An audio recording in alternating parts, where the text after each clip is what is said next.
by God. All right. Well, welcome back to another episode of this thing that we call a podcast. We're on the road today. We're out of our element here. Oh yeah, I don't like this at all. We're out of our element. We're out of our home turf. We have actual professionals with us today. I know. I feel judged already. I don't know exactly if they know what they signed up for. Yeah, I don't think they do because they let us here. So yeah, one let us in this room. The other one's sitting next to me on a couch right now. I was going to say, y'all aren't talking about me. I ain't scared of nothing anymore. Yeah, if anybody got any video of us trying to put this together, setting up cables, who would have thought that would? That was rough. But yeah, we're in Tennessee, just on the outskirts here of good old Nashville, Music City. Without our legal expert. So this is the one where we get canceled. Yeah, if anybody's getting canceled, it's going to be me probably. But I don't think canceled. Maybe just fired. Well, who's going to fire me? We don't get paid for this. That's Toyota. Oh, Toyota? Yeah, let's go places. Nope. And there's the first nope of the episode. Speaking of Toyota, so you remember my guy Ross that I was talking about that I can't stand his name? He's a great guy, I can't stand his name. Found out he's just stupid. And, I wouldn't say stupid, just not very informed. So we were talking about pizza, Little Caesars. He thought the Little Caesars guy was a caveman. And then we started talking, and other people that we've talked to have also thought the Little Caesars guy is a caveman. Like half the people that I work with at BBH. Yeah, they think it's a caveman. And so I was like, I don't get it, guys. He's literally wearing a toga. The name of the place is literally Caesars. And it's a little Julius Caesar. But, I guess it happens. I don't know. But there's so many things that people mishear, and I guess, like misheard song lyrics. My dad, God rest his soul. Dad, I love you, but I'm going to talk about this. We were on a road trip one time. We were just driving down the road, and Uncle Cracker, this has been a while ago, he did that one cover, Give Me the Beat Boys and Free My Soul. Drift Away. Yeah, Drift Away, that's it. My dad thought the lyric was Give Me the Big Boys and Free My Soul. And he's singing it like just living his best life. And my mom just reached up and turned the radio down and was like, what are you saying? And he goes, give me the big boys. And my mom's like, no, that's not right. Well, there's so many misheard. Savannah and I were talking on the way down here. Lord's song. The new one right now is the what's the Alicia Keys and Jay-Z song? Oh, it's supposed to be where New Concrete York, Jungle, where dreams are made of, and everybody say Wet Dream Tomato. Yeah, Wet Dream Tomato and Lord's. No, they're not. Yeah, swear it's all over Instagram right now. Yeah, it is Wet Dream. Even Tomato. it's Hot to a Girl approved. Oh gosh, I don't know about. That's the one thing I dislike about Broadway is that now. That did happen in Nashville. That's the only thing you don't like? Well, I was there's others. Say we could. That's a long list. I don't think we have a long enough podcast. We don't. Yeah, we got 5 hours and 46 minutes of record time for this episode. We're with professionals. I don't think that they could deal with the amount of stupidity that we can do in 5 hours. Yeah, that's true. I've had some good ones, but yeah, there's so many misheard song lyrics. I have actually. Can I throw a good one at you? Yeah, go for it, man. A friend of mine. I won't say her name because she'll be embarrassed if I do, but she knows who she is. If she hears this, she had one time told me that when she was little, she heard the Travis Tritt song. The one that spells. I can't do it now because I was thinking about it. Trouble. I was trying to do the TR. Yeah. She thought that was I spilt sweet tea all over me when she was like a very young child. Right. And that was a really funny one that we all had a good laugh at when we found that out. What's the Lord one? You can be my queen bee. It's you can be my green bean. People are I don't understand how people get that one confused. One more I just remembered. Do y'all know about the Metallica one? No. I actually learned about this when I was younger, and it's my favorite one. I should have started here. So, Enter Sandman. Everybody knows that song. Yeah. The second verse. I've heard it a time or two. Whatever you think the lyric is, you will now forever hear, and a baked apple pie. Yeah, I'll never be able You'll to never be that. able to unhear that. There's so you're many, welcome. I don't know. It's just... My aunt used to think have a little talk with Jesus was have a little chocolate Jesus. Have a little chocolate Them little like chocolate Easter bunnies you get, or like Santa Claus. Have a little chocolate Jesus. He Have a makes little everything all chocolate right. Jesus. Yeah. Just Oh, what's just what's a the little one bit. joke? Speaking of Jesus, about the about his actual name. It's and he walks with me. His name is Andy. Andy walks with me. Yes. So That's anyway, a great one. so the voice you've been hearing is our guest for the day, Jordan. Oh, now we're getting professional. Yeah, well, you know, we got to do Not something. even a little bit. We got to do something silly. It's my thoughts. It's like from The Office Creed thoughts, except I don't have like a word file to put it in. That would definitely be a dark web thing if we done a Justin's yeah, thoughts. Yeah, yeah, I would be on watch lists. I think you might be already. Yeah, that one time I got detained by the Secret Service. That was a great time in my life. I've probably read worse on Reddit at this point. Well, you know, I fall down a Reddit rabbit hole like no deal. I Like, nosedive down Reddit rabbit Yeah, holes. yeah. I love that stuff. It's like harmless stuff, like video games I like to play and music I like, but No, you got to be careful. I like the conspiracy theory stuff. That's what the ones you got to be careful about. They are fun. You but know, oh, there's this one comedian. He talks about conspiracy theories. He was like, I understand not believing some of them, but you know, not believe any of them. Like, Right. you think the government's batting 1,000? And They're telling the telling truth. us the truth about everything. No. Like I get it. You know, sometimes Bigfoot, Ronnie's fuzzy. Get out of here. I get it. Yeah. You know, he's not just out of focus. Camera. It's just he's fuzzy. Yeah. But you know, I don't know. But yeah, I fall down all kinds of rabbit holes like that. They are fun. Yeah, they As are long fun. as you keep the light within reach, and you're just like, oh, that's my way out. You know. Yeah, I don't know what you're doing. I do other things. I'm falling. It's like a well. I'm falling down. It's like an I'm endless understanding. well. He's like that. concept He's like that girl in the '90s trapped in the well. I think I'm figuring out the dynamic of the podcast as we go. This is fun. Yeah, it's basically just Yeah. we'll eventually do something productive. Yeah. No, probably not. But we're just gonna have hanging- fun. It's just hanging out with microphones. I'm glad to Yeah, be here. Yeah, we're glad glad, to have you. that you're Thanks here. for handing me a microphone. Yeah. You're welcome. Well, you kind of picked it up. You sat down, and we didn't hand it to you. From It this was- point on, just remember you signed up for I was going to this. say, this is my You disclaimer. you volunteered, and you got a free koozie. So They and- have- and whiskey, and I brought whiskey I've been paid in whiskey and and a koozie and the koozie. that will That's go right. in a drawer. But No, I'm going to use this one. This is Oh, great. no. And my lovely fiance made those for us. shout out fiance. Yeah, what's up, baby? All right, so who is this voice we're hearing? Well, I've Yeah, already maybe said back that. to an actual better intro. Well, you do it then, okay? Guys, please welcome to Green Room Confessions from Georgia, Jordan Rager. Georgia, where in Georgia? Dalton, Georgia, the home of the carpet. No, but I know Dalton, Georgia very well. That Yeah. was my pit stop every time I would have to drive from my hometown to Nashville. Oh yeah. That's the exit with like all the stuff on it. Yeah. You know, yeah. the Chick-fil-A was right there. Hell yeah. Good gas station with a nice bathroom. Typically Yeah. was pretty clean, you know. Buc-ee's. Yep. Like, No, but the no- Buc-ee's The wasn't there Buc-ee's yet. is Oh. it's in Calhoun, right? Calhoun. I think Yeah. you're right. But yeah, it's yeah. close there to Dalton, isn't it? Yeah, it's Or like am I- it's only a couple miles away. Okay, You're I not, was you're gonna not far. say I'm not far off. No, you're not far. I knew Trust there me, were- I know that stretch of road very well. With- I'm from Loganville, Georgia, to answer your question. Okay, so yeah, that's yeah, my yeah, I that's know, my I've been there. claimed Well, I've hometown. been through there. I've not actually been there. Have you really? Yeah. I travel, son. Why For did some you? miles I'm on just the road. curious. Why did you go through Loganville? I like to take the long way to get to Fair. anywhere. That's yeah. You know, even when I talk, I take the long way to get to a short answer. Mm. That's just how Hence- I am. This Yeah. is our podcast. This This is. is why this is why I did this. I feel like me and you should have met way sooner in our lives, Justin. Hey, you know, it's not fun if you're not goofing off. You know, getting lost. What's life without whimsy?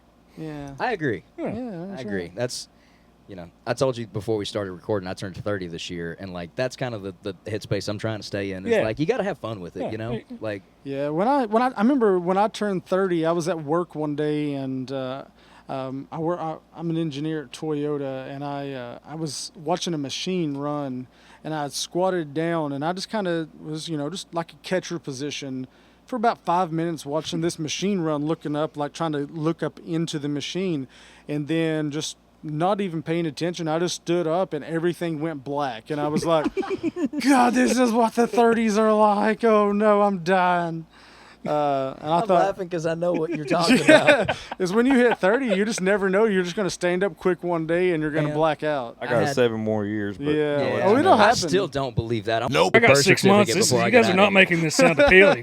No, It's not appealing. So There's nothing it was- good about it. honestly. close. So this is my funny. I turned 30 this year story. So I'm playing a gig and it's me and a buddy, and I sometimes when you're on stage for long periods you got to use the bathroom. So you have your boy. Hey, you take a song or two. Yeah. So the bathroom of this particular venue is on the second floor, and we're playing on the first floor. So Right. I have to kind of hustle up, I think, 2 flights of stairs, which, you know, You're a young, skinny man. yeah, you know, like I've that's always been fine. like relatively. I'm not gonna call myself an athlete, but I've been like relatively athletic. I played baseball a little bit when I was younger, and I've always maintained like the gym somewhere in yeah, my yeah, life. Man, I took off on my right knee up one of them steps, and I felt something I've never felt before. Yeah. And I just kind of stopped, and I went inside my brain. I went, "Slow down, Jordan. you are not a young man no more." This is going to hurt if This- you keep going. Dude, because I Yeah. remember random memory. I was in a flag football league with a bunch of buddies in Nashville one year. We went defeated. That's to say we didn't win at all. 0. We showed up every single game, but we lost Hey, every last one.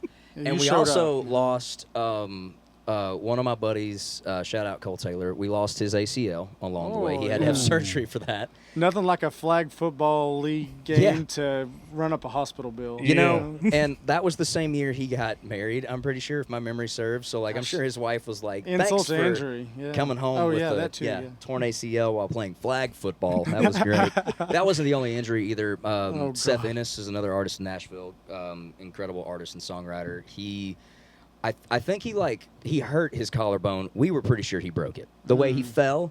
Yeah. It was one of those like Odell Beckham moments. Oh. And he Yeah. came down like basically all the way on his shoulder. And Yeah, if you're not a professional athlete, that's your Seth was probably one of the more in shape dudes on the team, and it was one of those like freak falls, dude. I'll never forget watching him like chair himself.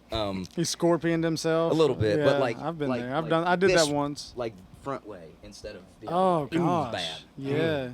And That hurt me. There was more. There was like I think John Langston hurt his shoulder. I'm pretty sure at one point. Like it was just we were too old to be doing athletic things at that point. So. Yeah, I've been there. I understand. And you know, Most athletic I get now is golf. And only if I can get to ride in a cart. If anybody wants to walk, Yeah, they can go to hell. are you good at golf? define good. He's- Do Last you time we- enjoy it when you play? Yes. Then that means you're good. No, Because that's how I have No, to that's judge it. just Because 'cause you I'm don't terrible. care. This Actually- is kind of like how this is how I describe it. Golf is kind of like sex. You don't have to be good to enjoy it. You know. Sometimes you have to be good for the others to enjoy I it, was though. literally about to. I Beat me to mean, I usually give up after 9 holes anyway. You played with me, so. I mean, It works. so. I like to play catch. Like that's like my like really big activity now. But damn, my shoulder will bark at like the next day. Have you seen know? that videos like 2 guys are playing catch on the beach and somebody yells up from the balcony and was like, "You guys done playing catch yet?" And one of them goes, "Yeah, I was done like a half an hour ago." And he's like, "Yeah, me too, bro." Yeah. It's always why is it always that? It's like you're done, but you don't want to tap. It's almost Yeah. like a battle of wits with like typically it's with one of my brothers. Oh yeah, I've And got I'm a the sister, oldest. so I don't. I'm the Oh, the you oldest can't sibling, tap so at I- that point. Nope. No, dude. I'm sorry. Yeah. I don't know if I could do that. Yeah, Yeah, you can. there'll just Okay. be a big nope on there. Nope. Yeah.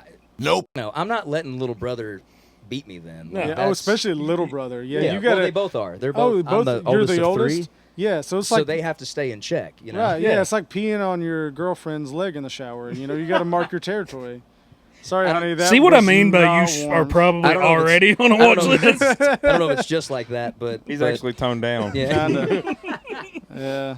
Sometimes. you know. Imagine being around this man as much as we have. Oh, Oh, man. yeah. How many episodes? You will be Well, it's number not even the- 5. 6. It's not should even the should be number episodes. 6, but you know we lost one along the way. It's Willie and I were in a band together for about I a year and a joined half in March, and you joined. in May. Well, you started. Started playing in around. May, yeah. But anyway, yeah. Somebody told me one time. That you had being- a girlfriend that looked like a boyfriend. That I had in February of last year. Somebody told me. Never mind. Sorry. See, I'm. Being in a band Yeah. is like hanging out with. It's like being married to people that you don't love and can't. Nope. Yeah, no, I would agree though. Yeah, because it's like you always got to go around everybody's feelings, and you can't like, do I choose violence today or do I choose just to keep the peace? And yeah, it's Violence is I always was what more was fun. known as the peacekeeper. You were the peacekeeper. I always chose violence. Like if I was pissed off, Half everybody of my knew that I was battles pissed were off. fixing your crap. Well, you play stupid games, you win stupid prizes, and I like to deliver the prizes. I fixed your crap because I liked you. I wanted to keep you. Yeah, well, You were ready to ditch. I was ready to ditch pretty early. And That's also part of being in your 30s, though. Like everybody else was in their early 20s. yeah, like mid-20s well, and but stuff. when you hit your 30s, and you're gonna have to back me up because it sounds like you're the only guy here that knows how this feels. Like Yeah. you hit a certain Nope. Yeah, you like, hit a certain like I don't care anymore, and Yeah, I'm just gonna be straightforward. Oh, with you certain give a things. damn bust. I'm unbusted at like 19. Right. Yeah, I moved to Nashville at 19, so mine was shortly after that. Yeah, I moved there at 20. So Yeah, for, yeah. so So for, you know, yeah, I know. For me, it was I got a kid and I have a career. Like I don't need music for my money. I do music because I thoroughly enjoy it. Like there's for sure. nothing more like outside of my daughter and my fiance that I love more than getting on a stage and being able to play music. Even if I play 15 notes and 3 of them are right, it's still which usually is the case, but I still enjoy That's it. close to my ratio too. And I just love playing music, and I like knowing that a song that we're playing is going to make somebody smile or make somebody cry. It's going to stir some kind of emotion and feel. And that's one of the few things that we have left in the world is art and music and movies and things that can draw like genuine emotions.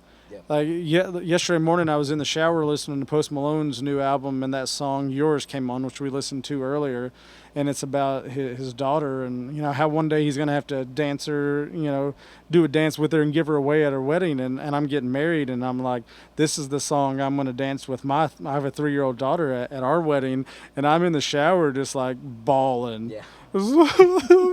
This is Post Malone. This is supposed to be fun, happy music. This is supposed to be sad. So then I get out and we go to get lunch or something, or we go to Cabela's or something, and I play it for my fiance. And I didn't blink for a good 7 miles because I had so much moisture in my eyes. I didn't cry, but it was ready to come out like right there. I pulled through and I didn't cry on that one. But you know what I'm saying? Like normal people you spend all day. You wake up in the morning, you go work, you got nothing else going on. Yeah. You spend time in your car, and I rarely have time to even watch a movie. Like music is one of the few things that I have left that outside of like I said, my child and my relationship with Savannah is what else do I have that's gonna move me emotionally other than those things? It's music. Yeah. Music is And- like 3 to 5 minutes of pure bliss Yeah, you can on both sides of that too. Like for the people that are playing it, Exactly. creating it, Yeah. and also the people that are listening to it. Yeah. You're both experiencing. Excuse me. You're both experiencing this moment of I forgot everything else. Yeah. Because I tapped into an emotion that I maybe forgot I had or didn't know I had, or I definitely know I had, and I've never heard it explained before. Right. Yeah. And man, that's the power of music that got me involved in like making music Yeah. in the first place.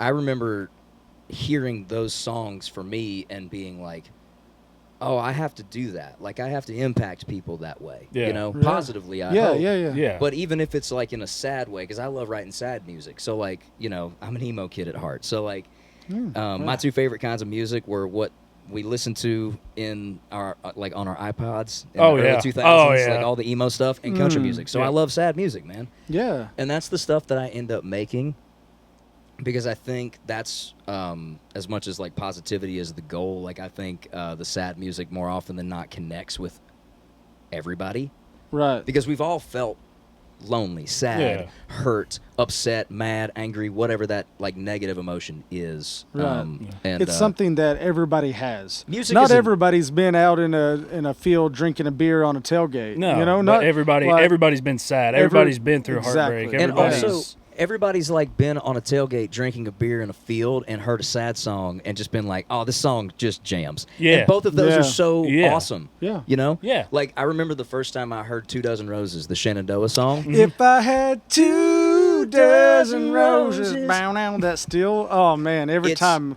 the hair on incredible. where my head, Yeah. or Me and the you hair on like my head roses. used to We be. talked about that earlier. Yeah. We're rose guys. We like roses. four Sponsor of us. them. Yeah. Yeah, I got tattoos. 2 of them over here. I got like 6 on my arm. I think I'll catch up with you one day. it's okay. Well, I think I've got like 2. No, I don't know. I can't count. I went to college in West Virginia, like I said earlier. Maybe it's 4. Who cares? Anyway, I got a bunch of them on there. Roses.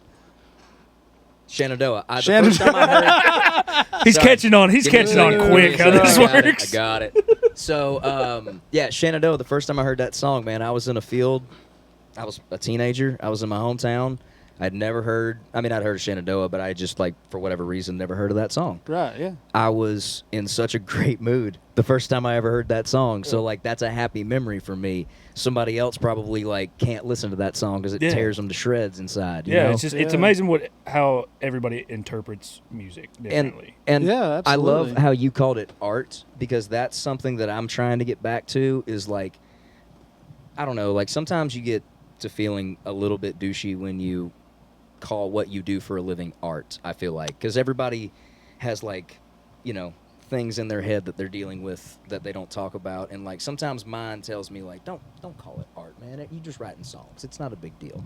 But the truth is it's what I do and it is a big deal. And it is art. Like we do make art just like somebody that paints or somebody that builds houses or, whatever. There's all different kinds of art. And, Yeah, absolutely. I feel like music gets taken a little bit for granted sometimes because there's so much of it. And don't get me wrong, there is a lot of it, but that's a good thing. Yeah. There's a wide range of emotions that we all need to feel throughout our day. And just closing my thought, because I can get rambly too. Right. That's why we need to be buddies. Music is like one of those, like, just, you can just get it out and then you're good. Yeah. Or at least you feel a little better for a moment, you know? Yeah, like I know for me when I listen to a song, if I'm in a mood like a good Cody Johnson song, oh man, Cody Johnson, that live album he came out with in like 22. Yeah. I can put that on, and now I can get my daughter. That's all she wants to listen to. Every time we get in a car, she's like, "Kojo, Dada," and I'm like, "Heck yeah, honey." And I could be in the worst mood ever, and as soon as he covers "Son of a Ramblin' Man," all my bad mood, all the bad attitude that I had, instantly gone. Have you heard the Reba cover that he does? Which one? Whoever's in New England. New England. No, I haven't Yeah, heard I that heard one. Bro, Is it you good? have He- got to listen to that. He murdered Oh that my God, song. I'm such a Reba. I'm a Reba fan. My wife has made me a bigger Reba fan in my life. But like, dude, Kojo murdered that song. He's one of the few, like we saw him in March up in Indianapolis. And I'm telling you, man, like he's one of the few concerts I think that's left out there, like country music people, that from start to finish, like I don't know how he keeps that much energy balled up inside him. Yeah. Like he is running, he's like an Olympic sprinter. And his stage is ginormous. I don't know how he keeps that energy and keeps his vocals as pure as he does live. It's insane. If you get a chance to go watch him, 10 out of 10 would recommend. Because it's not as easy as just getting up there on stage and, singing. Like, Because sometimes you don't feel as good as you want to, yeah. Like, no, absolutely. And I bet he does too. And he's a phenomenal. I played a handful of shows with Kojo like way back in the day that he probably wouldn't even remember, and that's totally fine. Because they were like smaller shows when he was just coming out of Texas. Right. And not as many people knew him. And I remember I was always a big Texas country guy when I was growing up. Like I loved like Wade Bowen and Randy Rogers band. Yeah. Like those guys. Those were my guys when I was finding out about Texas country, and those led me to guys like Kojo, and we played a couple of shows together way back in the day, and his small fan base that was there was rabid and was adamant. They meant it, and he meant it, and you could tell that both meant it on both sides. You know, there's something just special about that when you got an artist is genuine with themselves and authentic of who they are, the music they produce. They don't try, like, they don't care. I'm not here to impress a label. I'm not here to impress a fan. This is who I am. This is what I want to produce.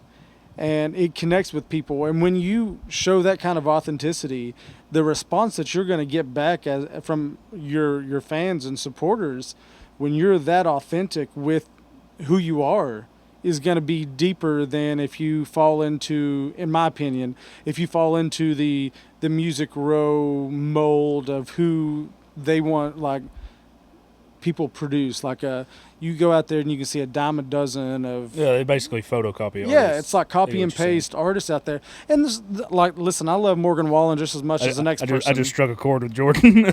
But well, you said something. You said something before we started recording. I don't remember what I said, but it prompted you to say, we're going to get into it. And, like, honestly, I think what you're saying is kind of, it imprints on me because, man, I was a 19-year-old kid that moved to Nashville and signed one of those record deals on Music Row and had absolutely no idea what I wanted to do with myself, because a lot of those guys and girls and acts and artists and bands get to Nashville and they think the record deal is what they're shooting for. And I will never forget signing my record deal with Broken Bow, which was my first one, and I was really excited, and I had a bunch of people like patting my back and high-fiving me and stuff. And then one of the executives, it doesn't matter who, walks up to me and pats me on the shoulder and says, "Congrats, kid. Now the real work starts." And I wasn't scared of that necessarily, but it was kind of a wake-up call for, like, oh, the record deal just means that you get to...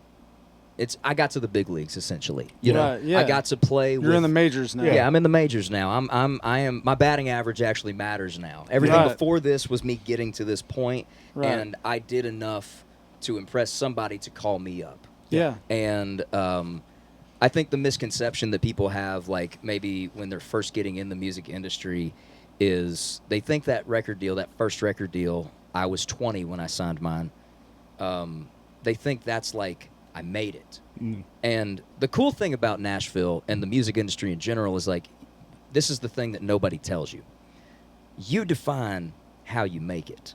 You find where you fit, and then you decide what makes you happy and what fulfills you, because we're making art and we're making music that's supposed to connect with people. It's not supposed to just make us money. Right. It's supposed to connect with people somewhere, somehow, some way, for a reason that matters. So, you know, when I was signing my first record deal, I'm not trying to say that none of my music mattered or I didn't know what I was saying.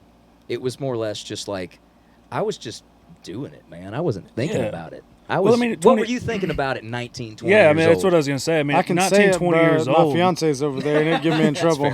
That's fair. I'm not trying to get you in trouble. It's okay. I get 19, myself 20 in years trouble. old. I mean, you haven't even really figured out who you are as an artist at all. Like, how are you supposed to write a song about something when you don't even know who you are as an individual? A lot of my first songs were either emulations of music that I liked, and I'll be totally honest with that. I'm not trying to say I was ripping anybody off, but like it was. I like this song, so I want do like, something similar. I want a song. That Everybody has Homage to to that, have inspiration. And when absolutely. And I think there is a way to have inspiration and influence without it being stealing or copying or ripping somebody off, whatever. You know what I love? The movies that sometimes you'll see is like, there's a difference. If you ever pay attention, it'll say inspired by a true story or based on a true story. That's a good way to look at things. Like, something can inspire you and that can create something entirely different, but based on it is like a copy and paste of what that is. So like, you could have like an event like the Remember the Titans thing is based on a true story, and then there's other things that, like the Queen's Gambit, the chess player on Netflix, that was inspired by a true story. Some of that stuff didn't even remotely happen. it just inspired somebody to write a story. And it's like something can happen, and it inspired me to write a story about going to Mars. I don't know, it didn't happen, but it inspired me to do this. Yeah. So like, doing stuff I feel like that, there's like yeah. I feel like there's also like a misconception with people that like, they want genuine, but they think that means that making up a story for the sake of a song means that they're lying. And I don't think that's true either, because I think there's enough like human experience out there that we can, fill in the blanks with the people that we've met along the way. I've got brothers and cousins and friends and family that have been through things that I've not been through, that I can, kind of color in those blanks that I maybe don't have when I'm younger. And that's kind of what I was trying to do. If I was trying to do anything, I was trying to tell stories. My favorite music when I was like starting to make it was like, Alan Jackson and Eric Church, and I loved the music that told me something and conveyed something to me. I never really liked the music that was just music. It was just like there, the early episodes of South Park where there was always a moral at the end of the story. Yeah. It wasn't just fart jokes. I like like I don't have a problem with I like the fart jokes, I guess, to stick with your analogy. Oh guys, we never mature past the age of 12. Everybody so likes a always... good fart joke, but I also I really like the lesson or the more or less the reason. It doesn't have to be a lesson. It doesn't have to be a lesson. I don't need to be preached at, and I don't need to learn something every time I listen to a song, but I do like the intention behind, oh, I see why they wrote this. Right. In fact, I'll even do you one better. My personal music taste is music that I get to listen to over and over, and I kind of get something new from it every time. Absolutely. Yeah. It's like one of those movies you've seen a million times. Yeah. And you're just like, oh, damn, I didn't see that before. That's cool. Or like, oh, I didn't notice this. Or, oh, I just learned the reason they did that. Those fine details, call them Easter eggs, whatever you want to call them. Like, I live for those. Yeah, I'm rewatching Dexter right now from Showtime. Yeah. Chock full of them. I love it. I remember when I was going through Breaking Bad, I waited until Breaking Bad was like off TV, and then I watched it all on Netflix in one sitting. I watched it last year. Oh, man. So good. We could have a whole nother episode just nerding about that. Yeah. He's the one who got me into it. Yeah, I told him, I was like, it's one of the best shows from start to finish, like storyline. Have you that seen just El doesn't Camino falter. Yes. and Better Call Saul? I haven't started Better Call Saul because I Good. haven't, like, honestly, like, post-pandemic, I feel like I've never had time to, like, get into TV shows. Like, I really wanted to get into Peaky when it got big. Yeah, Peaky Blinders. Yeah, I loved Peaky Blinders there for, like, 2 seasons, and then all of a sudden, I literally haven't been back since. And I always, every time I scroll past it, I'm like, ooh, I need to restart that. Right. And I'm never sitting at home to watch episodes anymore. I should have jumped in during the pandemic, but speaking of scrolling through, let's scroll back through time here. Let's go back to the beginning. What got you into music? Like, what do you remember? Like, I can remember the first thing I ever learned how to play on guitar. Like Leonard Skinner was my gosh, I want to play guitar. Yeah. And my grandfather played guitar, so I started taking guitar lessons, and that's kind of what got me into music. Where does your musical journey begin?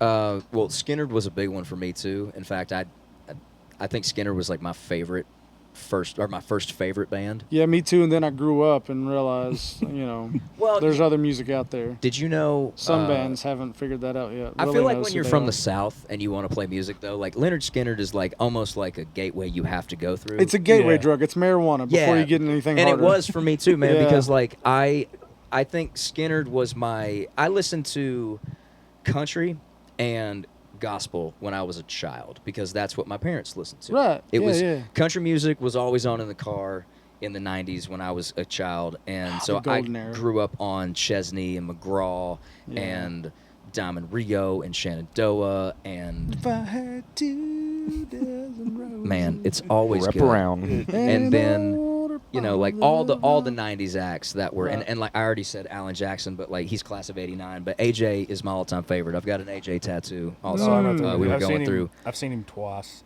I was supposed to have saw him 3 times, but I've Once, seen twice, it. 3 times a lady. I think I've seen AJ 13 times in my life. That's I'm why you got jealous. a 13 tattoo up he's That's there. right. he's doing one final tour, and I'm That's right. I'm gonna die to go to it. I know. It's not the reason he has that tattoo. I kind of feel like, honestly, it can be though, because like Well, we were you can saying make it earlier, whatever you like, wanna do. it's my favorite thing about tattoos is they could just mean anything that you want them to Yeah. mean, and we can get into that in a second. But AJ's the guy that I've seen the most live. Like Yeah. hands, it's not even close. And it's always he just stands there like he's the opposite of Kojo. You were talking about his energy. He's George Strait. He just Yeah, stands he's there, there and he and- talks to you. yeah. And I want But to there's- listen to what you have to say every single time, AJ. My favorite And- thing about an Alan Jackson concert is he might only play it a 30-second segment of it, but you're going to hear every song the man has ever sung. Yeah. Oh, it's like It's a Bruce Springsteen concert. Yeah. Yep. Yeah. You hear Every big song everything. he's going to play in its entirety, but if he has ever recorded a song, you're going to hear a piece of it. All of Right. them. I've never. You're absolutely right. I'm realizing as you say that I've never gone home disappointed because I didn't hear this song or that song. Yeah. Hell, he's added new songs that he's released. I remember there was a song called "The Older I Get" Yeah. that he put out in 17, 18 time frame, and man, it hit me like a ton of bricks when I heard it. Just from what I was going through in my personal You were life, crying like a little bitch, I weren't you? really was. I know, I've AJ been there. has That was effect me on yesterday. He man. does. That was And, me yesterday. You know, it was one of those songs that I was just like, man, this is 2017. AJ's not going to put this out. And then I ended up getting to see him at the top of 2018, and he played it. And I was just like, stop. Like, stop it, AJ. It's like you know me, you know? That song of his for me is Drive. That's one of my Yeah. all-time favorite songs. Yeah. Yeah, I like that Noon Somewhere Everywhere song. See, Alan Jackson What, is one of my favorites. It's but 5 o'clock somewhere. It was a joke call, and you were looking at me like I was an No, idiot, which I am. I love but- Alan Jackson, but obviously Brent Mason Oh, yeah. Oh, Yeah. man. But that's Brent the Mason's sound my of the guy. 90s is Brent Mason That's on my the guy. guitar. Absolutely. all day long. See, I have the complete opposite. My favorite band of all time is Dave Matthews Band. I've seen them 18 times in concert, and you never know what they're going to play. Sure. They have toured for almost 30 years now, and they've never played the same set twice. So you can go, like, the joy of a Dave Matthews Band concert is you go, you don't know what you're going to hear, and they may have some of their biggest hits. Like, one of their biggest hits from the 90s was Ants Marching. I saw them 6 times in concert before I heard that song live. And when I heard it live, when it went to the bridge, before they brought it back home to the chorus, I was bawling like a baby because I had been like, what are they going to play? Are they ever going to play this? So it's like they took me on a musical, emotional journey, and probably just to get money out of me so I could hear it live, but it was well worth it. Well worth it. Yeah, well worth it. AJ was like the big, like, country. I always remember being an Alan Jackson fan. Like, Alan Yeah. Jackson was my favorite country artist from the absolute jump.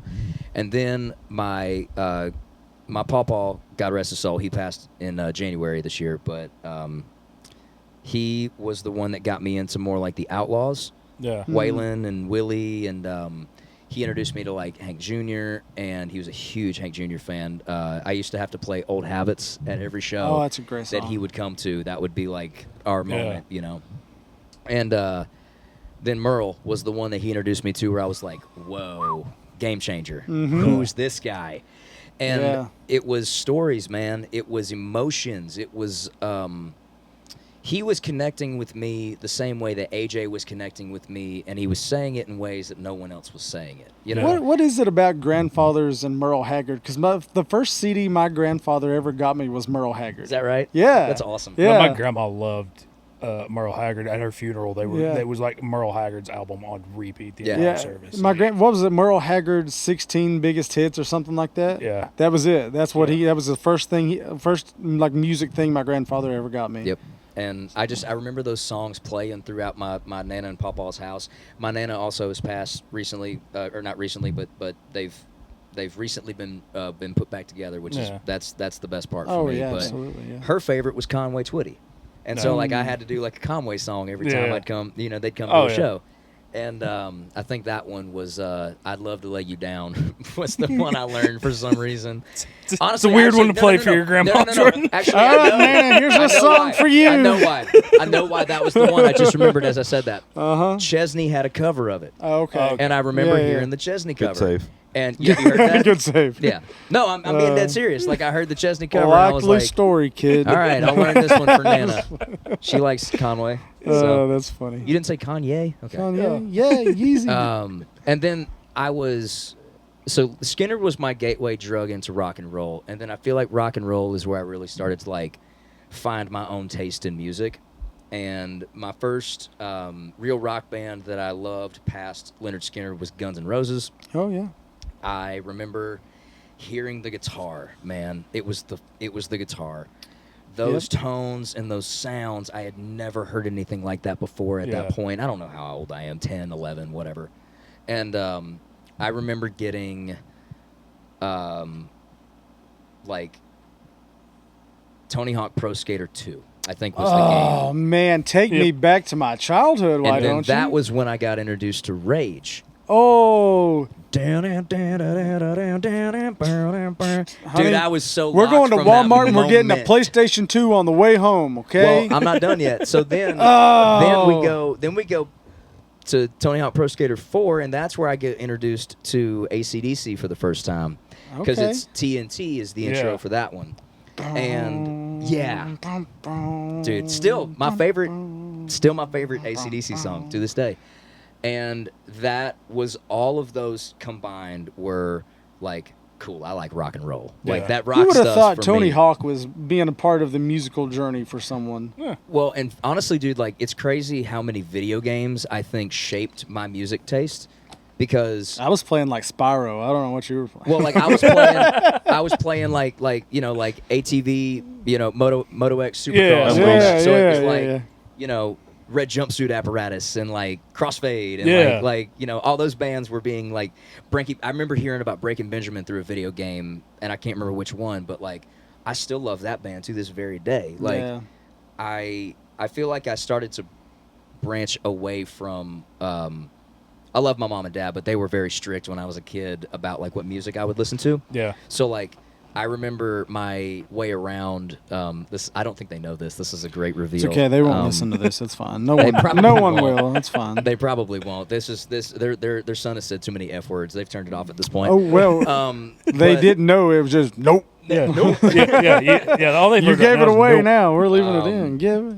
Well, that's anyway. I remember. So I was. I don't condone this kind of stuff anymore. But when LimeWire was a thing, I would rip. Gosh, I gave songs- AIDS to so many computers. so many. I'd rip songs off LimeWire, and then I'd burn it to CDs, Yeah. and then I would write Third Day, or like Oh, Casting yeah. Crowns, Yeah. or Chris Tomlin Yeah. across the CD. I don't think my parents ever realized why I bought DVDs instead of CDs back in the day because of LimeWire. I had a side hustle Yeah. in like 7th grade making dirty movies and selling them in the bathroom to all the other Making kids. dirty movies. Well, not making them. Whoa. At Good 13? catch. Whoa. At 13? Whatever, man. Don't judge me. Here was and we're canceled. Where's our legal? The one episode we do. Cody, without where are you?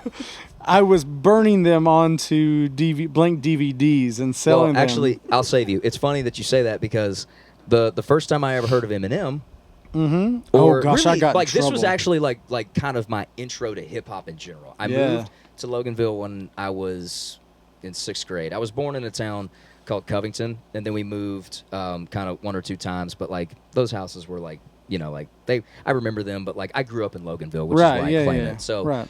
but when I moved to Loganville, I didn't have any friends, and I was a little sheltered as Yeah. far as music went. Especially like in 2006, hip hop was king. So Yeah. I didn't know any hip hop at all, because I wasn't really allowed to listen to it. Yeah. So I remember asking a buddy, will you go home and rip me like a CD full of like rap songs that everybody listens to? Because I'm tired of being the loser that doesn't know Yeah. any of them, you know? I still Yeah. don't feel bad. And but it was Eminem, and it was Lil Bone Jon, Crusher. and it was Bone Crusher, Oh, and it was oh. Lil Wayne, and it was like, again, it was a bunch of shit Who I still am listen I? to. Yeah. PD Like- Pablo. Dude, the first Take song, your shirt off. Swish I'll tell you around the your first- back like a helicopter. the first 3 songs actually on the first rap CD I ever got mixed by my buddy or burnt by my buddy was y'all gonna make me lose my mind up in here, up in here. I know Y'all that. gonna make That was me the first go one. all out. Cultured.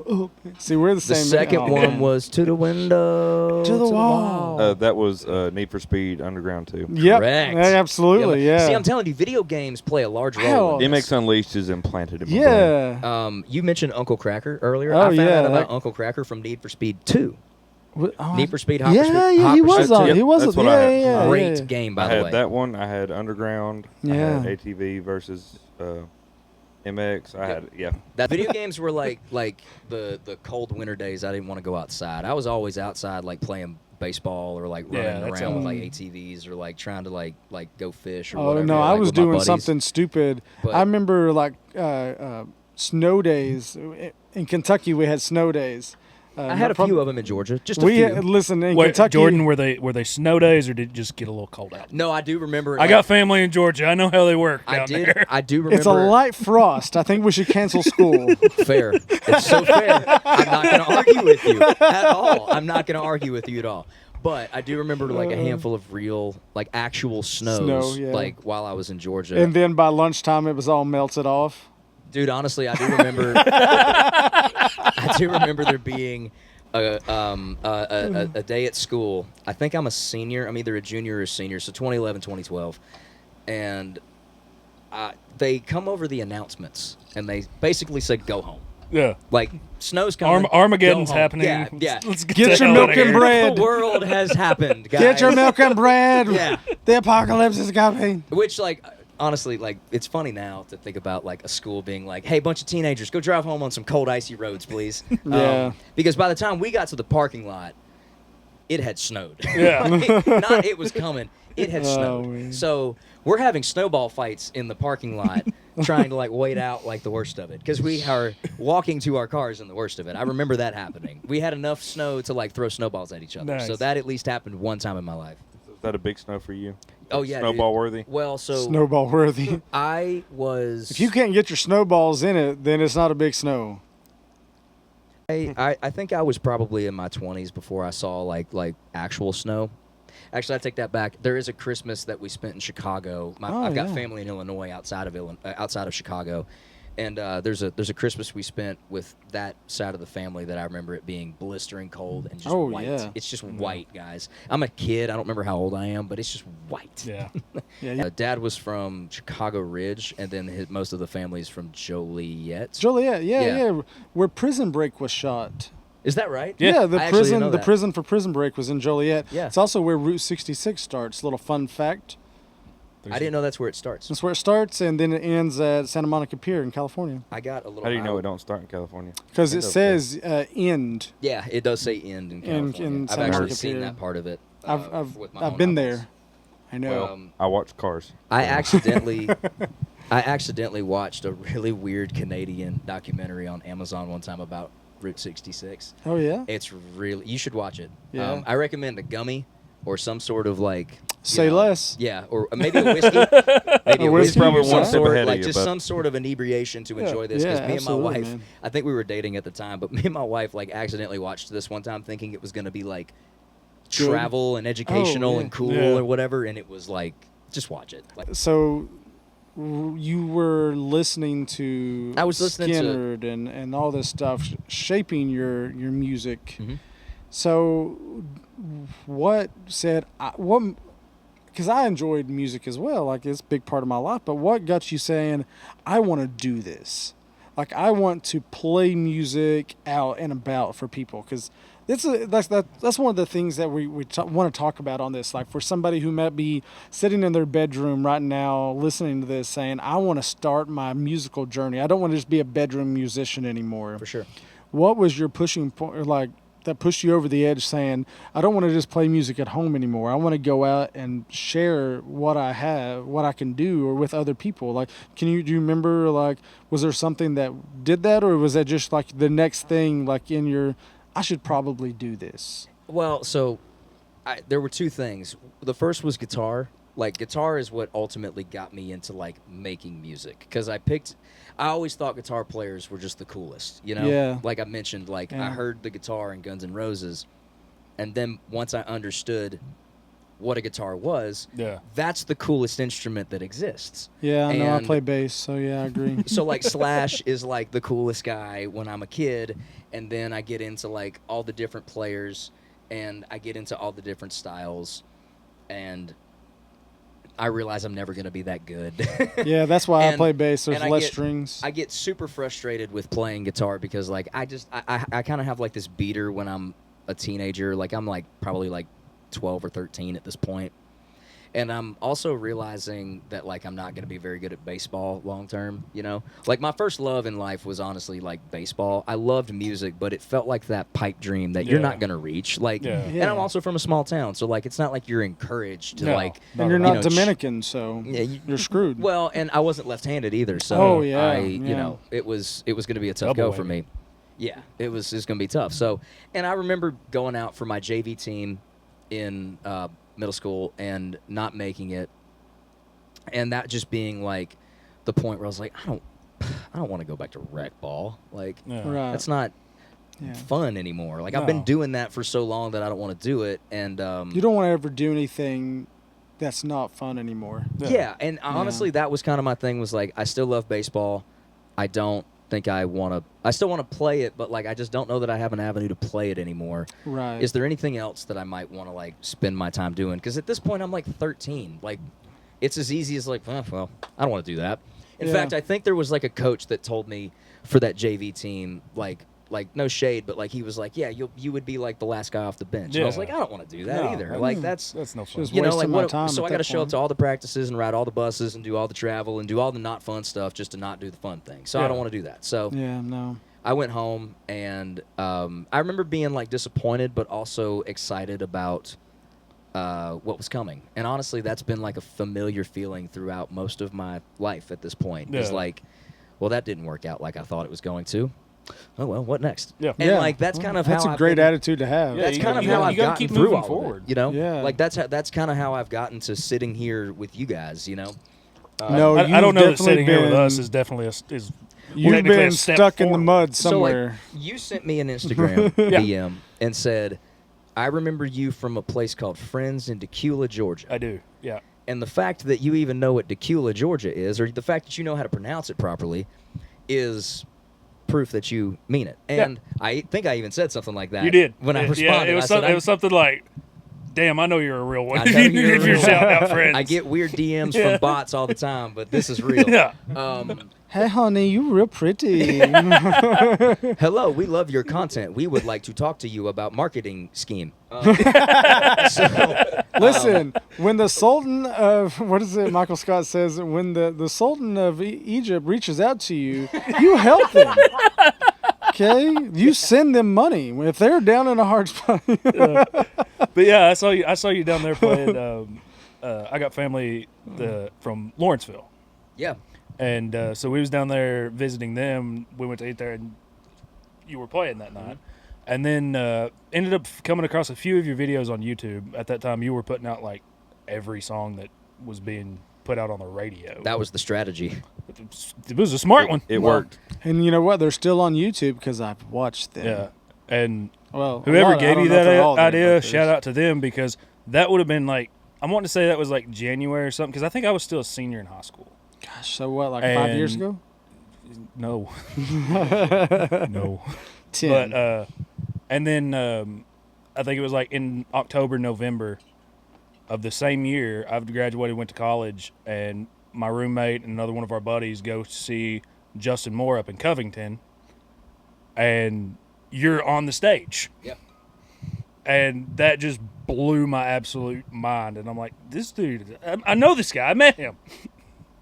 And that was just like one of the weirdest things that I've ever come across in my life. How did you get that gig? That's what I want to know. Well, and that's the story I was about to tell, too, because it's, honestly, it's wild. It's so wild. I love Justin. A couple of my buddies, one of my good friends still plays with Justin, Roger Coleman.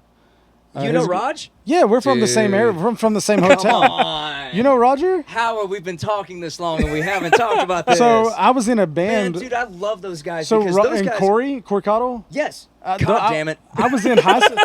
I was in show choir with those guys. I can't wait till he hears that. Yeah. So Roger went to a different school, but Corey and his mom was our choir director in high school. Yeah. So I was. I lived like right beside Corey growing up. And then Roger, we had a band called the Red Wasper Boys in high school. They told me about this. Yeah, the Red Wasper. Shut the Nope. Up. Yeah. That's crazy. So, yeah. I think we just proved how small the music community really truly is. Yeah, so, Community. I know, and damn, dude, that's so cool. And David on bass. Yeah. I love all those guys. They're great. They're great dudes. You know Tuck that plays drums for them? I don't know Tuck. So no. Tuck was I actually- know him, but I don't know well enough to speak on him. Like, Tuck I was just know playing those- drums for Josh Thompson, who was on the same Yeah, he tour was that on the you same just tour, mentioned. yep. And you know, they ended up like asking him to be the guy, and like I just love that. Like I don't know, like for me, like that's like story symmetry. The fact that Tucker's on the road with them Yeah. now. But anyway, so I'll start here. I will never forget the day that Jeremy Stover called me. I was driving down Highway 81 in Loganville, and I'm approaching Highway 78, and there's a Kroger to my left, and I'm going to get Good old groceries. K. Roger. Yeah, I'm getting groceries for Mama. I think that's what Yeah. I was doing that day. And my phone rings, and it's a 615 area code, and I don't know anybody. I don't know many people in Nashville at this point, but I definitely don't know anybody with a 615 area code. Yeah. All the people I know still have Georgia area codes. And I wouldn't have answered it. I'd let it go to voicemail. you know what's crazy, dude? I pay my bills. Leave me alone. The crazy thing is like I don't answer like saved numbers, but I answered this one because like I was like, damn, 615, that's got to be important, you Yeah. know. And so I answered it, and it's Jeremy Stover, and he goes, "I'm looking for Jordan Rager." I said, "You got him. What's going on, man? Who is this?" And he said, "My name's Jeremy Stover. I produced Justin Moore," which I knew that because I loved Justin Moore's music also. In fact, 2 years prior to this phone call, me and my best friend from high school got tickets to go see Justin open for Rascal Flatts. And the crazy thing is, like, it was the same band that I ended up touring with, like, 2 years later. And, like, it's the wildest thing. So, anyway, so Jeremy says, "I produced Justin Moore. I'm up in Nashville. I was wanting to talk to you." Long short of it is he basically said, like, "I'd like to talk to you about your availability for the rest of the year." This is August of, like, 2013 while this is happening. Okay.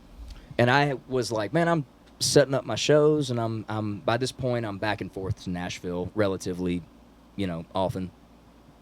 But I was like, man, what's up? What I'm open, I'm free. Like I guess I can make time for anything, And he goes, "I want you to come to Nashville and I want you to talk to me, but me and Justin want to talk to you about potentially going on the road with us." And I was like, Say less. yeah, I can make time for that. That At any sounds point like, where you're like, okay, who can be pranking me I right literally, now? dude, like I was running through the Rolodex of all of my friends in my brain that Willie, would be a conniving enough Rolodex to is come where up with you this. used to keep your telephone numbers in alphabetical order. Yeah. He's the young one, so we got to Yeah. explain. It's like a what is it? The card catalog in a Yeah. library. I know what it is. Okay, well I didn't know for our younger I'm listeners. still an old soul. Well, whatever. Anyway, sorry. I was literally trying to figure out which of my buddies is mean enough to pull this off on me. Yeah. This What is an not cool, asshole. but it wasn't Jeremy Minute. I remember actually random really cool memory. I got to fly up to Boston with my manager at the time, Barry Williams, who was the same person that had the idea to do the YouTube videos. Oh, He was starting to recognize the YouTube trend, and he was like, "Man, just put some cover songs on YouTube." Yeah, Like, because you're like, good- back then, like, you're already doing that at places like Friends and other places around my hometown. Just like video yourself doing your favorite cover songs yeah, and put them on YouTube and like see what happens, because there was people in the ether at the time making it that way. Like Yeah. Bieber Oh, was yeah. like the big Yeah. example Oh, at that like point. it wasn't That was nothing like- like what it was now, but everybody was just kind of like No, this was starting to figure out. You know, I used to love This is like the Usher until he crazy- discovered Justin Bieber. Now Usher can just go do some things to himself. Can I say something though? Yeah, please go ahead. The first line of the chorus in "Love Yourself" Uh-huh. is one of the coldest, hardest lines I've ever heard written into a song. "My mama don't like you and she likes everyone," bruh. No, Yeah. the coldest line of Bruh. all time is the Lil Wayne song. Well, great, that's- okay, Great okay. sex. Use that latex so you don't get that latex saying I'm latex. That's the fair. greatest I line. guess That's the I'm- greatest song lyric of all time. I'm You heard it here first. I'm excluding hip hop, but yeah. But like Bieber had popped by that point Yeah. because he posted stuff on YouTube. So Right. Barry's idea was basically like, do that, and I was like, no. At first, like I Yeah. didn't want to do that because honestly, like I was already doing what felt like a cover gig, and that's not what I wanted to do. I wanted to like this sounds so funny to say because, like, I'll go back to the part where I said I didn't know who I was yet. Yeah. You know, this is a 16, 17-year-old kid going, man, I'm writing songs in my basement and, like, my bedroom, and, like, I want to play those for people. And I'm so glad I didn't. Thank you, young Jordan, for not playing those songs for people. Like, those songs sucked. Like, hunting, fishing every day. Wait. dude, like, I was writing garbage when I was a kid, but I was learning to write. Like, I was learning to write songs. And you have to go through that. You're never going to be good. You're not going to pick the baseball bat up left-handed and be good at it right away. No. That's not how that works. I've been playing music for 20 years, and I still suck. I've been playing music since I was, like I was saying, 13 or 14 years old, and I only feel now like I've got a grasp on what I'm doing. Well, I'll let you know when I get there. As someone in the band with him for 2 years, he's I'll never get it. The current band I play in, we have a musical director, and he tells me the chords in a talkback mic. Like, okay, I've been there. Let me know what song is this? We've played this song 100 times. Yeah, but I need to know. Yeah. So I get to go on tour with Justin, and that tour lines up this way. By the way, Josh Thompson is the opener, the first of 3. Randy Houser is the second guy to go, Yeah. and then there's little old me. Gosh, imagine following Randy Houser acoustic. Yeah. I couldn't. No, not I even. did. Not even 60 now. times. Jeez. You have no option but to go out there and give them your absolute damnedest. Because Yeah. Randy Houser just did the same thing. Yeah. And I will never forget the 2 conversations we had every single night. Me and Houser had 1 or 2 conversations after his set and right before mine. He'd walk off stage, and he'd shake my hand, and he'd go, I got him warmed up for you, buddy. Which meant it was a good crowd. Yep. And then there was the other conversation that said, I did everything I could, buddy.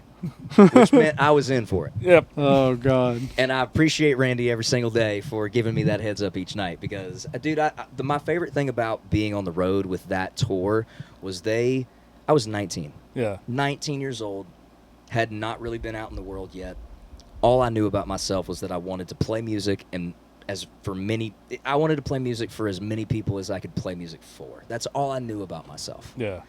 And not only did they give me the opportunity to do that, they protected me and taught me and showed me things that I needed to see, I needed to learn, and honestly, I needed to be guarded from when I was younger because, like, you hear the stories all the time about the industry swallowing young kids whole and spitting them out, husks of themselves. And, like, I credit that crew, that tour, and those people, every last one of those people in those in those arenas for teaching me the right way to do it. Teaching me the right way to tour, how to say thank you to the people that you don't even know the name of. You don't know what they did that day, but say thank you. Yeah. Because they did something to allow you to play that show, to write that song, to record that song, to bang it out on drums, to play it on guitar, whatever it was. There's a person that did something that you're not aware of that just say thank you because without them, my you fat can't ass do was it. always hospitality. But thank you guys so much for the hospitality Man, tent today. I was also like a Jeez. super picky eater when I was on that tour, and so like I was like the kid that would walk up like, can I just have like a piece of bread and like some butter and like that's all I want? Because like I didn't want whatever was for dinner, and it wasn't because it was bad. It was just like I didn't know what it was, and I was picky, and so like I would either try it, I would either suck it up and try it ultimately, or these gracious people would be like, yeah, I got you, man. Let me Listen, go. You know what? Let me toast it for you. I even. got a Like, 3-year-old, you know? and I eat more Dino Nuggies than she does.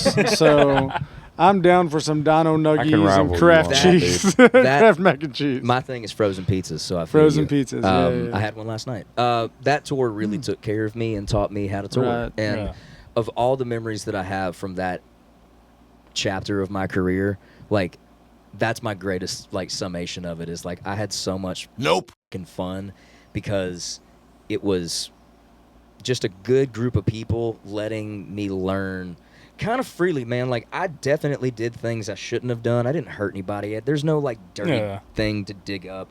I just was like a stupid kid doing things that like stupid kids would do on tour. You were 19. I was 19 years old on a tour bus, touring the country, seeing places that I had never seen before. I remember the first time I went to Boston. I was telling that story about how I met Justin. So like the first time I went to Boston, I got to see a Red Sox game, at Fenway. So Yeah. I flew up to Boston with Barry, and Good old Logan International. You go 4 feet, you find another Dunkin'. That's right. And that's why I love Logan. That's right. I love donuts, so they saved my life getting off that Hell plane. I was yeah. hungry that day. So early flight. So we get to like the hotel that Justin and Jeremy are staying at, and Club quarters. We go get lunch, and like we just like hang, man. Like we just like talk about the same thing we're doing. We're just we're bullshitting, chit chatting, hanging out, being guys.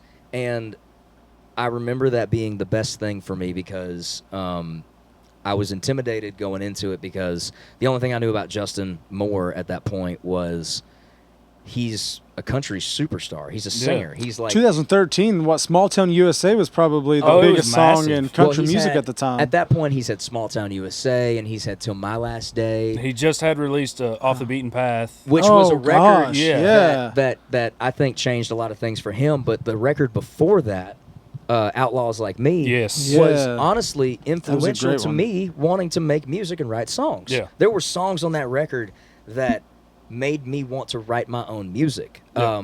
Run Out of Honky Tonks is a deep cut Oh. from that record that I'll shout out. Jamie Paulin wrote that song, and I've gotten to write with Jamie in my career. Yeah. Those are things that I never thought I'd get to do, and like I want to tell 17-year-old JR that was riding around listening to that song, you know? Yeah. So, like, Justin was an influence, and then I got to meet him, and I realized he was a real person. Yeah. And he's a real person behind the songs and behind the music and behind the pageantry that is being an artist and being in Nashville and in the industry Yeah. and whatever it is. That was a big lesson for me. The first tour I was on, I was Corey Cottle, which you know played keys for Justin Moore, who's now on tour with Tyler Childers. God damn it. Yeah, really. It's just my favorite joke because Yeah, so I've known those guys for years, Yeah. and Jody Messina's bass player was coming off the bus at Bogart's in Cincinnati, tripped and fell and broke his arm. And in a panic, he knew Corey and said, "We're near Kentucky. Do you know anybody that can play bass?" And I don't know if I was his first call or his last call, but that's where it ended with me. You were definitely his last I call. was well, you know what I mean. Like he was like, "Who do I have left?" I guess Justin. I don't know, maybe. But so I got the call and I got to do a run with Jody Messina, and this was, you know, I'm 35 now, so growing. what year? Oh God, don't make me do math. Sorry. 2011 or 12. Gotcha. Okay. 2011 or 12. I can't remember. Anyway. I like that So- kind of stuff. Sorry. Yeah, so I get that call and I'm panicking. You know, like this is I played Heads Carolina, Tails California in a high school talent show with the girl I was dating at the time. Like she was an influential moment in my life of music and bringing me along. And then sound check, we get in there and I'm the musical director he's like, "Don't worry, I'll call everything out to you." And I'm like, "Okay," but I'm still nervous as can be. And we're doing sound check and she says, she said, "Oh, can you put more bass in my ear? This is how I get my tone and how I get my pitch." And I was like, "Oh God." And then I start to panic and we sound check and then she comes up afterwards, put her arm around me and was like, "I'm just messing with you. Like, you're going to do great. It sounded great." And I was like, "Oh God, thank God." I was going to say the same thing to wrap up the Justin thing. Like Justin was an incredible human who surrounded himself with incredible humans. Yep. Top to bottom, crew to band. And they taught me how to be a good human on the road, you know? And, like, I'm thankful every day that, like, man, I could have ended up with anybody for my first tour. Yeah. I could have been on the road with someone that didn't care what happened to me or how I turned out. And I remember Justin bringing me on his bus and having, like, several heart-to-hearts, just being like, "How are you? What are you up to? Yeah. Well, how's Yeah. Nashville? You know? What's hell, I remember one day he called me to his bus and we just watched basketball. It was March Madness, and I'd never really cared about basketball that much, but those guys, being being Wildcat from fans, Yeah, most they- of them from Kentucky. Yeah. so they got me into. I remember watching that March Madness in like 2014, being like, "Oh my God, this is the coolest! Like I've never watched March Madness like this before with like real fans." You know? Was it 2014? Is that when Aaron Harrison hit all those shots? Or was that the year before? It was a year before. Year before. That was 13, wasn't Yeah, it? I don't remember that, but I Anyway, do yeah. remember I died watching one of the days of the SEC tournament on Justin's bus. Just me and him. And we Yeah. were just like shooting the breeze in between. I don't even remember what we were talking about, but I remember we were talking about like music we liked. Yeah. I remember asking him questions about Radio Tour, like, and what I was about to go into while I was doing that. So Yeah. he was an open book, man, and he really was gracious. Kind of seems like he was a big mentor for you when you were Yeah. first starting. And one I didn't see coming either. And Yeah. also, like, the weird thing is like one that wound up being like short-lived because basically once I started, like, I signed with BBR while I was on that tour, actually. And then once that tour was over with, that was basically like the end of me and Justin working together. And that wasn't for any particular reason. Yeah. It's just... You had something else. It is this sick yeah. nature of the beast where, like, you get to do certain things with people, and then it's like, wham, bam, thank you, ma'am. Yeah. Yeah. And, you know, I hope I get to, like, reconnect with Justin at some point and, like make sure that there isn't, you know, any misunderstanding that, like, I didn't want to hang out with him or anything, because I wouldn't be sitting here without Justin and Jeremy Stover too. Like, I wouldn't be here without either of them. So I hope they know how much I appreciate it, because I don't think I ever really got the opportunity to tell them in retrospect as an adult, you know. So which one question maybe I would they're have, watching. one final question I would have on that is, like, correct me if I'm wrong, your biggest song, Southern Boy, you released it with Jason Aldean as a featured artist. Correct. First off, how in the hell does somebody get their first single released with somebody like Jason Aldean as a featured artist? Sure. Normally that's flipped. Yeah. But also, wasn't Justin Moore supposed to record that with you? He was, and that was, like, honestly one of those things that, like, you know, you think certain things are going to work out one way. Yeah. And you kind of go, all right, well, what's next? All right, well, Aldean's going to be on the song now. Man, in 2016, actually 2015 was when that decision was made. Not by me, but I understand why it was made. And it wasn't really that nobody really asked me what I thought, you know? I'm 20 years old at the time. I'm 21. I'm 21 at the time. And, you know, when you're new in Nashville, they don't typically ask your opinion, and that's fine. You got to earn your stripes and you're green, and I get it. I was, dude. I didn't know what I was talking about. I've said that several times already. But, yeah, man, it was supposed to be me and Justin. The song was written about a kid named Cameron Scroggins, who his name will never leave my mind. I remember playing a show in Knoxville where me and Justin sang the song together for the first time, and Cam's mom was there. And Cam passed away from cancer when he was like 16. But the cool part of that story is he met Justin at like a Cracker Barrel one time, and he was a gigantic Justin Moore fan. Yeah. And so Jeremy Stover... Nothing like Cracker Barrel pancakes They bringing connect people, together. man. I'm telling you, so man. Jeremy Stover gets to know Cameron's mom over like social media, and they wind up connecting again, and like Cam and his mom get to come to a show, and they get to know each other before Cam ultimately leaves us. And Jeremy wanted to write a song for this kid, and he wound up writing Southern Boy, and they didn't know who was going to sing it. I didn't write the song. Justin didn't write the song. Jason didn't write the song. The song was written by Jeremy Stover, Luke Laird, and Barry Dean. And it was Jeremy Stover's story. Yeah. And this is the beauty of country music. You were talking earlier about how it doesn't have to be like it can be a made-up story. You could be like kind of like picking pieces from other things, but like this is like Cameron Scroggins' story is Southern Boy. Yeah. This one's based on a true story, not inspired by a true story. This is like based on Good connection. a real kid that really went through some tough shit, and he just Right. kept carrying on. And I will never forget some of the reviews that we got for Southern Boy when it first came out, that I wish I would have done a better job like covering that story and that angle of it. Was, you know, like that. Like it was a story about a kid who like isn't with us anymore, but like never lost his positive spirit and attitude for life. Yeah. And he kept doing all those things that Southern boys do. That's what Jeremy wrote the song about. And you know, like I remember a couple of reviews being like, yeah, we've heard Jordan talk about that, but it kind of falls flat. And that's probably my fault. But, you know, I feel like it's a story that even to this day, when I hear the song, I don't listen to my own music, but if it starts to come on or I hear a clip, like, I'm still very proud to be a part of it.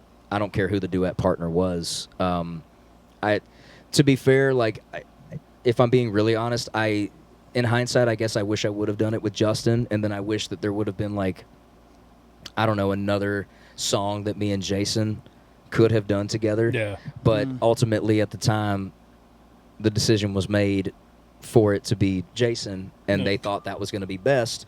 And so, at 21 years old, you run with it, man. Oh, yeah. You don't say no to people. You Yeah, just kind of like roll with the punches. What year is And this? This was 2015. 2015? When this decision was Oh, made. yeah. And then 2016 Yeah. was when the song came out, and Yep. it's me and Jason singing. And, man, it was great. Like, it was like arguably my best release that I've ever had. Definitely my most successful song on paper. It's the thing that people most probably know about me. And I'm not proud of it. It's just I can kind of see now that was it was a chapter in my story. It was a stepping stone, but it was not the be all end all. And I'm forever thankful to get to tell Cameron's story and to get to be a part of that story. But I ultimately wanted to be able to tell my own stories with my music too, while I'm also telling other people's stories. I want to do both of those simultaneously. Yeah. And, man, ultimately the reason I didn't end up at Broken Bow anymore was because BMG came in and they bought BBR, and there was a totem pole, and I was about to be at the bottom of it, and I just ultimately, like, said, like, I'm going to go do something else. Yeah. No hard feelings. Kind of like the baseball thing. Yeah, honest to God. Like, it was just kind of like, I feel the same feeling. It's just time for me to go do something else. Right. And graciously enough, they let me out, and I just kind of wanted to explore what I wanted to do at that point, because rounding back to influences that go beyond the classic rock, those were gateway drugs into Green Day. And my first song that I ever learned how to play was Good Riddance. Okay. Time of Your Life. Yeah. And the reason that I learned how to play that song was because Billy Joe, started that song with a polka. And for some reason in my teenage brain, that went, oh, man, if he can mess up, then so can I. I'll just learn the song, and, like, it doesn't matter if I play it right. See, Willies, don't make fun of me all the times I mess up. Well, it's okay. I always tell people you're a jazz player. It's okay. Yeah. There's no wrong notes, man. There's definitely wrong notes. But I got influenced by, like, that punk rock wave, man, and, like, I wanted to really experiment with that sound. And that's that next wave of, like, my career was post BBR, post Southern Boy, post Now That I Know Your Name. Which is my favorite song that Thank you. done. And I honestly, dude, like, I'm glad I did that one too. I'm glad I got to be a part of that And song. honestly, mentioning Now That I Know Your Name, earlier we were talking about song lyrics that get confused. Oh, God. Yeah, he brought this up earlier. I'm so glad we get to clear this up. Can you elaborate? What is the line? What is the line? Can you elaborate a little? Are you a Ford or a Chevy girl?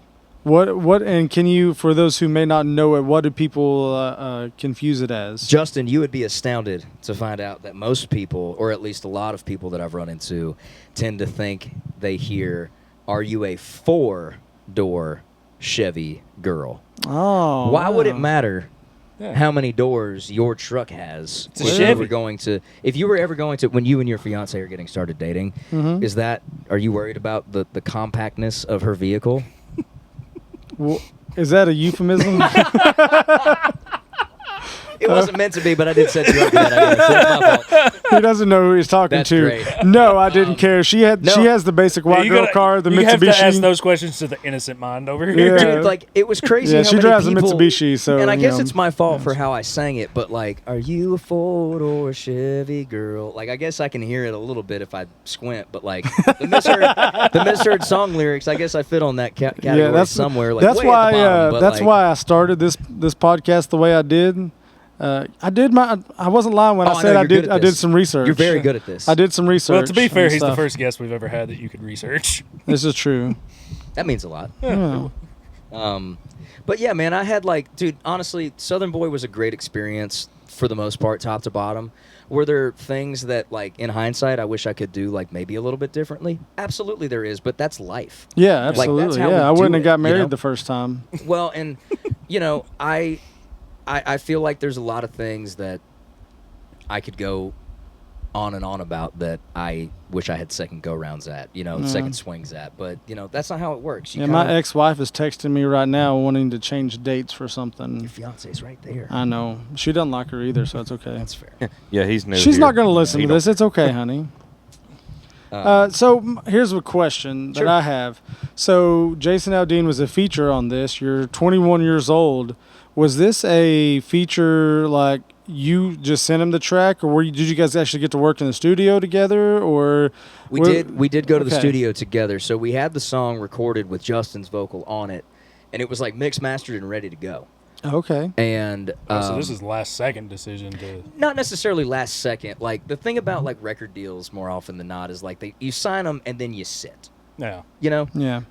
Like I signed my record deal with BBR in 2014. Southern Boy didn't come out until January of 2016. If that gives you any kind of timeline for like, and these decisions were being made in like the summer of 2015. So Nothing happens fast at all. unless you're Oliver Anthony. And I guess like with, I lost my train of thought there. Sorry, What did you ask me? about being in the studio together. I didn't We know did if get you to be were in all the studio. Yeah. Like So- what that so- was like as a 21-year-old, like was starstruck. Like I would have been at 21, especially during that time with Jason Aldean. Like I knew Jason. he's on top of the country music scene at that time. He's one of the superstars. Yeah. And he still is. But Well, I knew Jason by that point. Barry Williams, that I mentioned earlier. I guess I should say that he is Jason's dad.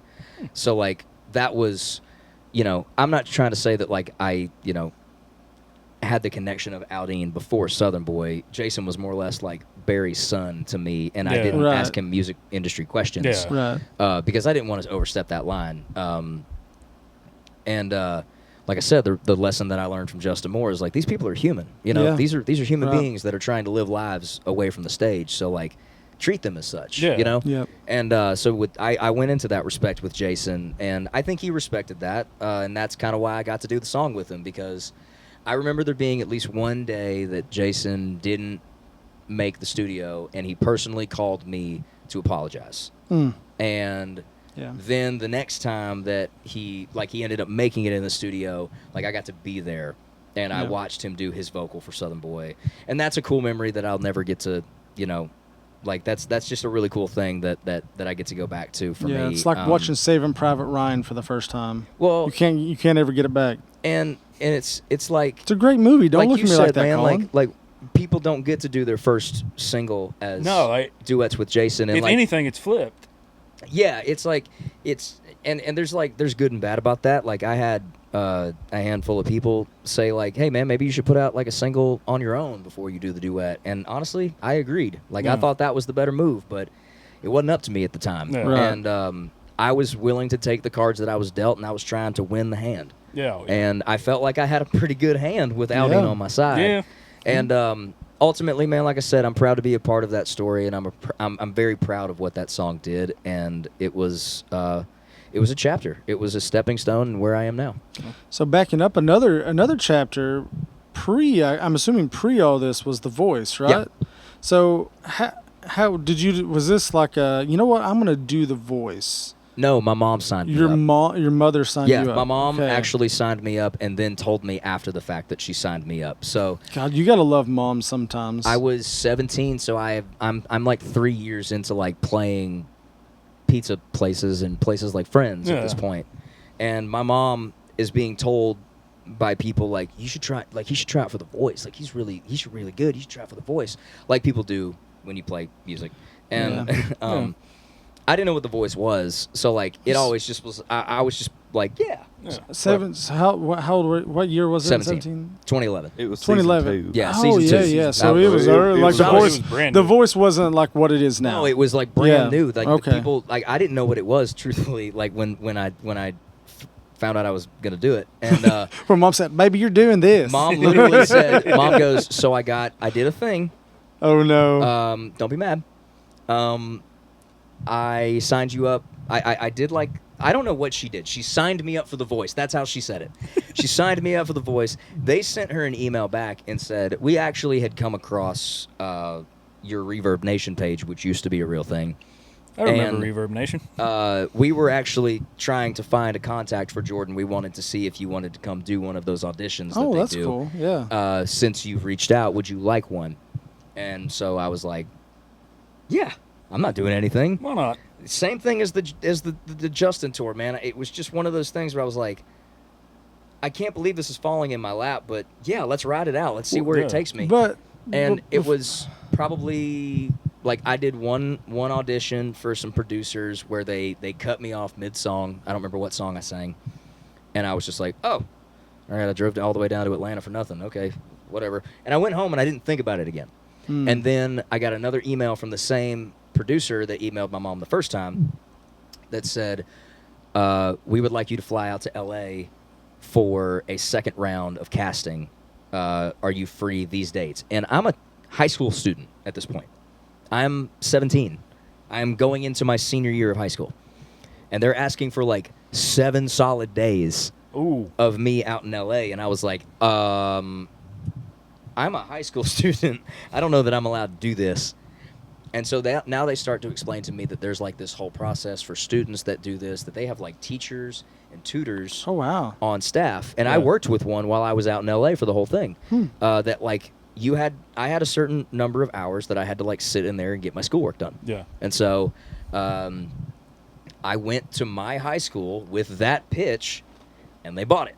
Because they were also like a little familiar with what I was doing by that point. I was playing shows around my hometown, so they it's a small town. They know the kid that's trying to be a superstar in music. So would you say that these opportunities probably came because of your social media, like 100%? You're so pushing YouTube and like your Reverb Nation, like taking that risk and doing all that and putting yourself out there and marketing yourself as this is what got you. It wasn't just like you playing the, as you said, pizza places and small places. That's not what got you out there. You have to do that too. I know you have to do that, have to do both. But you can't just do that. No, you have to do both, man. You have like, especially now, I feel like you got to be a great singer, a great musician, and even more of a social media expert than even if you were. You can be a good singer and a good musician and be a great social media person and get more attention than somebody who is terrible at social media and marketing and one of the best singers or musicians you'll ever hear. Would you agree with that, or am I just talking at my butt? I have 2 schools of thought here because I think let's hear them. I think there's no way to do it without both. I think there's like a fundamental misunderstanding about like what connects music to people when it comes to social media these days, because you can put the best song you've ever written on the internet, but like it's just not going to catch the same way as if I play it for you in person. Absolutely. And I agree. If you come to a show, you can imprint memories forever. And I just don't know if you can do that to the same extent on social media. That being said, I'm literally sitting here in front of you because of certain forms of social media. I'm a gigantic advocate for music on social media.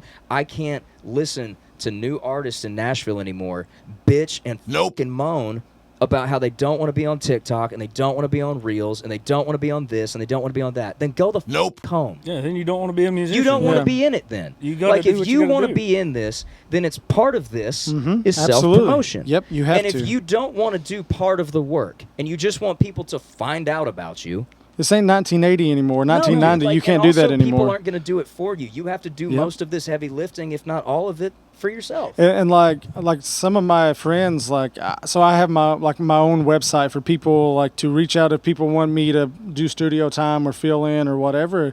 And I remember I was telling people about this and be like, oh, look at you, big shot. It's not me thinking I'm a big shot. It's like if I ever want to connect with anybody musically, it has to be through social media. And if I'm going to do social media, like I'm going to make myself look like I am the professional that I want to show up to. Like I have my website, I have my social media, I have my portfolio of things that I've done. Here's what I've done. Here's what I'm I'm capable of doing. You can hear my music here, here, here, and here. This is where I've been featured, and this is who I've played for. This is who I've opened for. This is my direct support.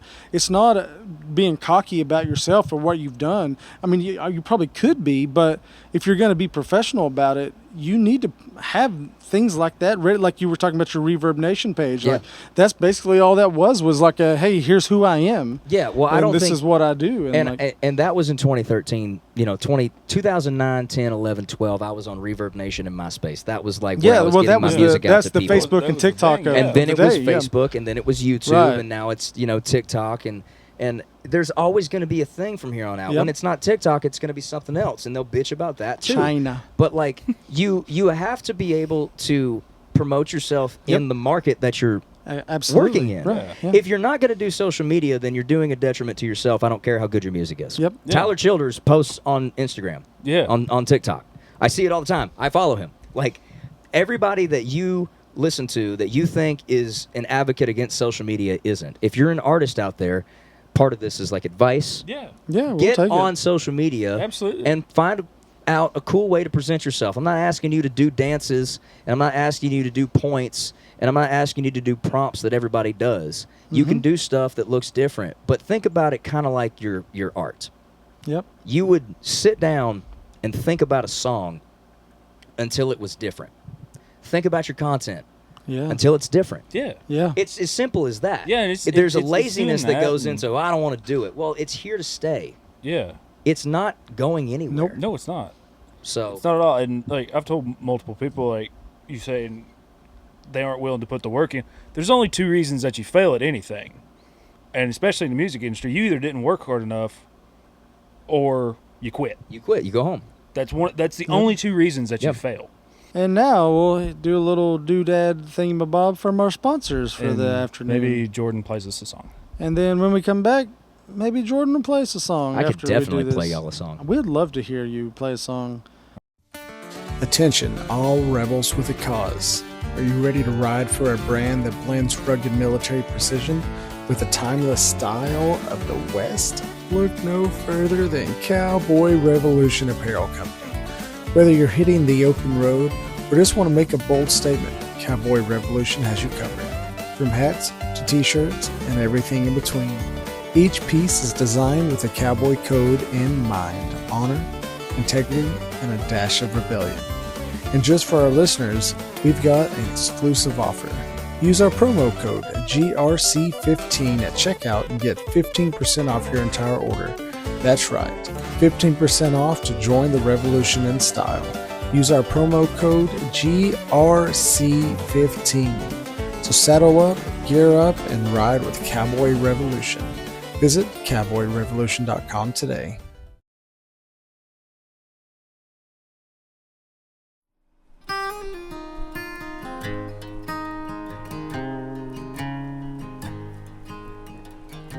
You probably wouldn't notice, but I've been taking it hard.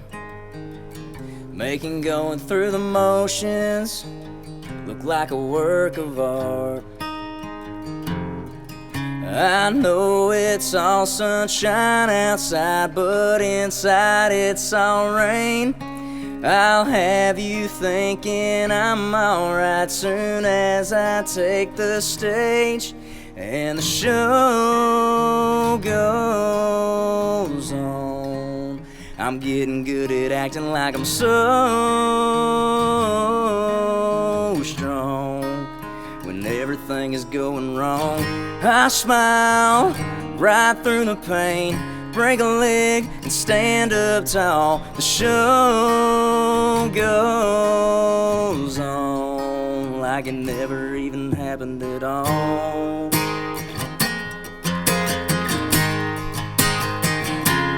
My way of coping is keeping them in the dark. Look at them throwing roses like I'm some kind of star. As soon as I hear how you've been, I take that as my cue. I tell you how I felt, but then I'd have to feel it too. So the show goes on. I'm getting good at acting like I'm so strong. When everything is going wrong, I smile right through the pain, break a leg and stand up tall. The show goes on like it never even happened at all. Like I ain't even hurting at all. Like I know what I'm doing and I ain't going through it. The show goes on. I'm getting good at acting like I'm so strong. When everything is going wrong, I smile right through the pain, break a leg and stand up tall. The show goes on like it never even happened at all. Like I ain't even hurting at all. Like I know what I'm doing and I ain't going through it.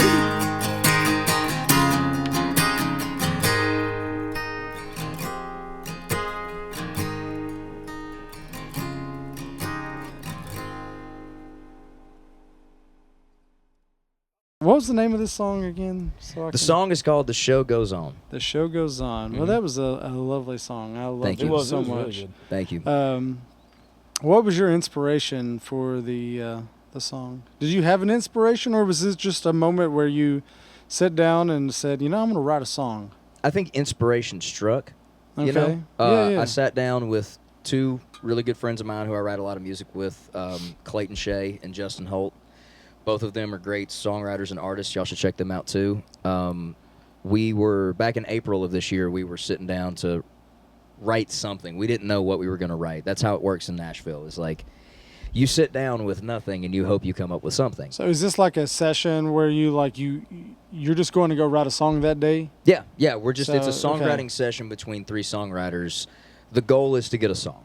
Right. And I don't think anybody had anything like I don't know if it was like an idea anybody had or if it was one of those that like we wound up on. But I know that once we said the show goes on, like we were off and running in that direction. And the song ultimately is about not giving up. Like it's tough to beat a mofo that won't quit. Oh, absolutely. You said yeah. it in the last half, like there's two ways you lose when it comes to the music industry. And honestly, I think you can just take this into life in general. Yeah, it's Absolutely, it's yeah. for anything in life. Yeah, I agree like with that. like when you go home, that's failure for me. Yeah. Failure for me doesn't scare me failure doesn't scare me anymore because failure is only I just learned how not to do it next time. Yeah. You know? It's always a learning experience. Yeah. Like, as long as you can keep moving forward, you haven't failed at anything yet. Right. What's the Thomas Edison quote? I created 600 light bulbs, and people say I failed 600 times, but I just figured out 600 ways to not make a light Yeah. bulb. Yep. It's like all you needed is just one. It's a great Whatever Nicolas it Cage is, quote. like If yeah. you learn from it, you're not failing. It's but man, it was the song's about not giving up. I think it was probably in like the second verse where we start to realize that we're not just talking about musicians or artists or band members or podcasters or the people that might be in like the entertainment industry in whatever facet. We're talking about real life people. You know, we're talking about all of us. And like kind of what we were talking about earlier, man, like that's like the music that is the best, the stuff that connects with all of us and the stuff that like we can relate to on a level that we didn't see coming. Yeah. You know, there's a line in the song about like, I know it's all sunshine outside, but inside it's all rain.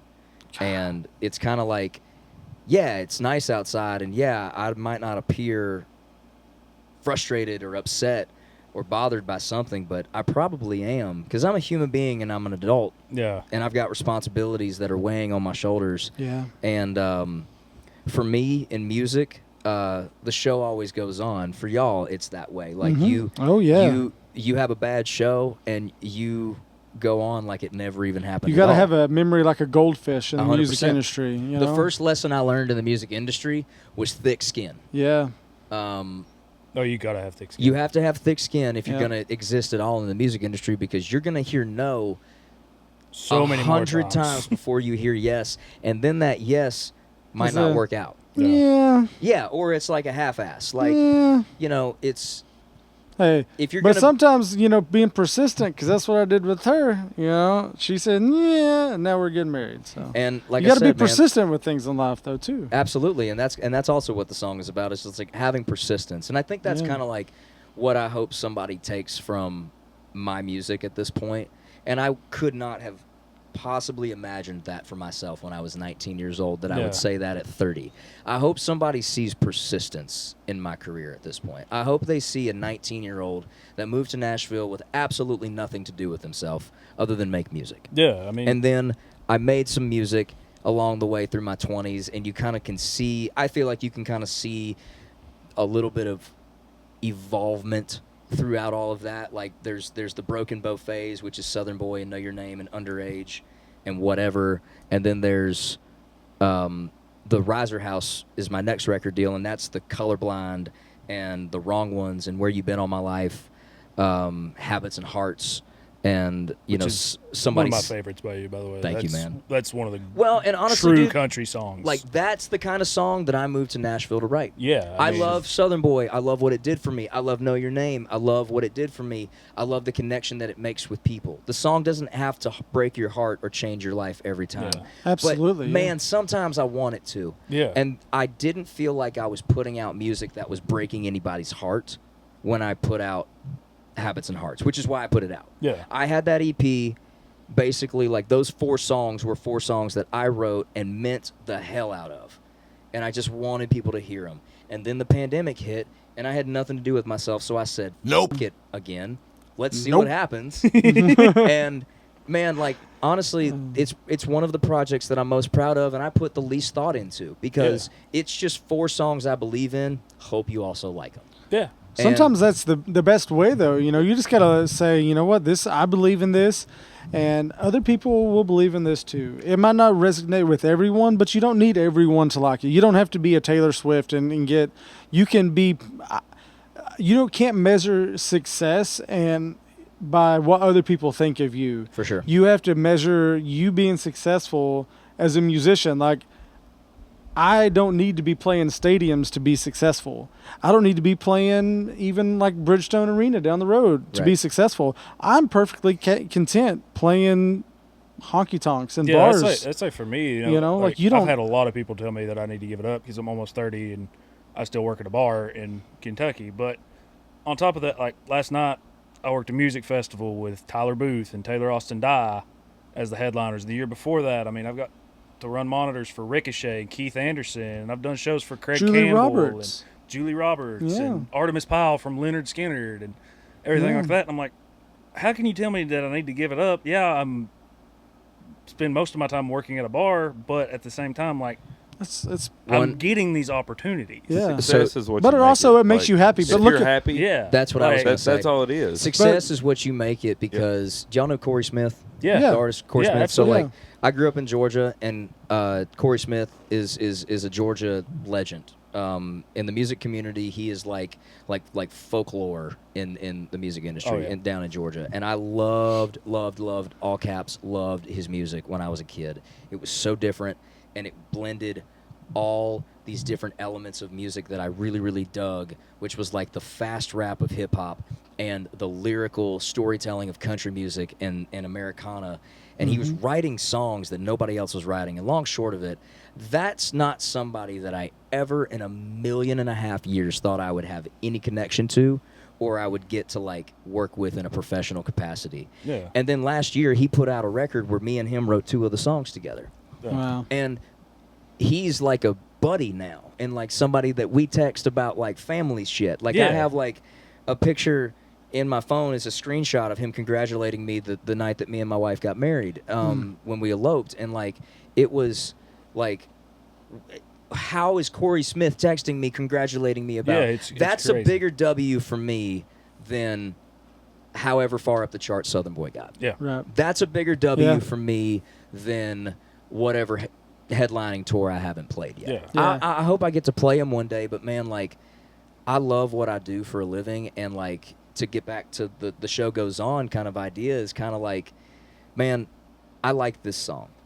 I hope y'all do too. Yeah. If you don't like it, then there's no harm, there's no foul, there's no hate. It's more or less just not for you.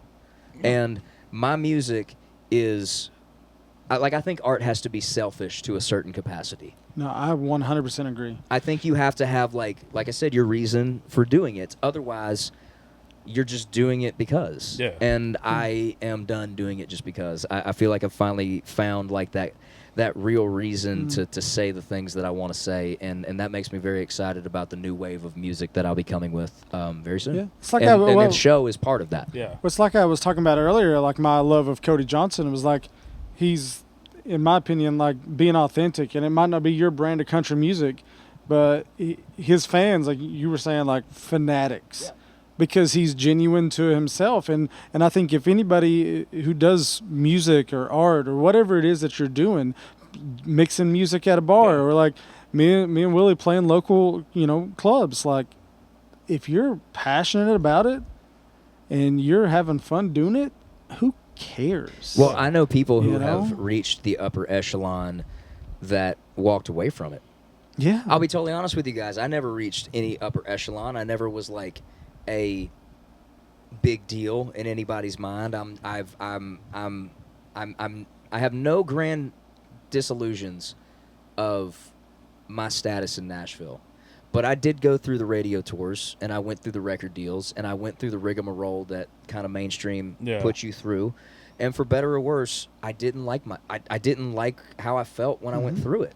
And maybe I'll like it next time I go through it, if I ever get to go through it again, or if I want to go through it again. But the truth is I'm just as happy making the music I'm making right now and putting it out for people on social media, on, on an independent basis for the time being. Indie is a thing again, and that's fun because you're in total control. Yeah. Like, you can be your own boss and make the decisions for how people like see you and recognize you, and like how you present yourself and how you carry yourself as an artist on social media and at your shows. And like, man, I feel like it's art is cool again. And music art is cool again, and that makes me so stoked for like this new wave of like not just what I get to do, but like all the music I dig feels very artistic again, and I like that. It takes me back to like when I was coming up, when I was a kid. Like, influential era of my life was like the Ryan Adams and like stuff like that. Was like, it wasn't a major label, it wasn't on the radio, but like everybody knew who these artists were, but they weren't popular like on the MTV and the VH1 and stuff like that. Like, so I told the story earlier about like asking my buddy to burn me a CD of like hip hop songs. I became the friend that would know all the artists that everybody needed to know about by the time I got to high school. Yeah. By the time I got to high school, I was ripping the shit off YouTube and LimeWire, and don't do that anymore. But pay for your Legal music. purposes. I don't know. Don't pirate. Pay for your music. Legal reasons. We're not making much money from our music streams anyway. So Me neither. let's see, what's it? 0.006 cents a stream, I think, is what it is now. Call me Brad Paisley, because me neither. My point being, I like, just dude, leave it on and play all day. I became the kid that everybody was like, dude, like what are you listening to? What can I listen to that's not like on the radio anymore? And like, I would give my friends like burnt CDs of like shit I thought was cool, Yeah. And so yeah, dude, like music is art, and like art should make you happy, or art should be an expression of how you feel, or how you would like to be, taken in by somebody. And that's what I'm trying to make my music be again. It's like, I'm trying to have fun with it, and I really am, man. I'm writing the best music that I've ever made, and it makes me so freaking excited. Caught it that time. It makes me so freaking Mama's excited. smiling right now. Mama is smiling right now. My baby's maturing right before my eyes. She's growing up. I let an F-bomb slide. I talked to my mom on the way here, and I let an F-bomb slide. I still feel bad about it, honestly. My mother still doesn't know that I curse. Or she thinks I was a virgin till my wedding night the first time. So. Were you? Huh? Were you? No. I was a whore. Did you miss the part where he was selling the X-rated movies on Oh, 13? Yeah, no. I do. I was 11. Still but, trying to forget. But me too. I think I was like 7th grade, whatever that is, 11, 12. I don't know.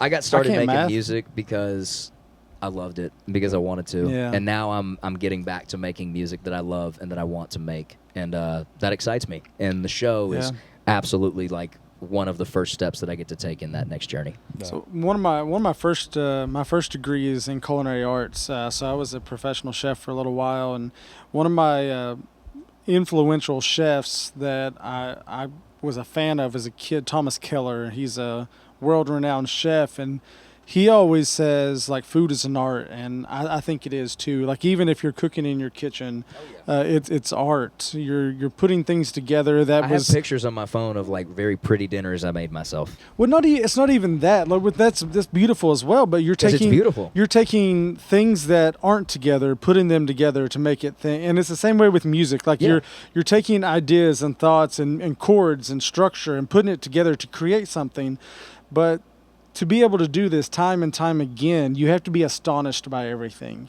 You have to take the simplest things in life and break it down to its core and really try to make it something. And if you can just be astonished by a sunrise or like see the beauty of what it is, something that we've seen every day of our lives since we were a child, and break it down to its simplest things, that it can be the most beautiful things at time, something that we've done and seen our whole lives. So as an artist, it's important, I think, and this is the way I try to approach everything I do, is to be astonished by it. Yeah. Nothing is mute. There's no point that can be made that is irrelevant. If you are passionate about it and you love it, say the thing. Yeah, for sure. Do the thing. Play the thing, whatever it is, just do it and remember why you began to do it in the first place. And I have a piggyback on that because it's an amazing point. I've been in Nashville. This is 2024 is my 10th year in Nashville making music professionally.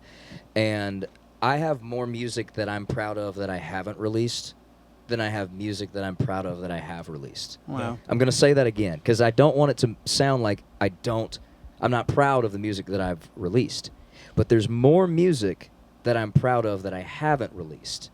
Yeah. It's a sad truth about making music is you more often than not don't get to put out your favorite things. It's again nature of the beast. I'm not trying to whine or moan about it, but there's a large number of songs that like I wrote with like very real emotion or very real experience, like from what you're talking about, and like I'm excited that, I think I wrote those songs for a reason, and I think that they got me to where I am now.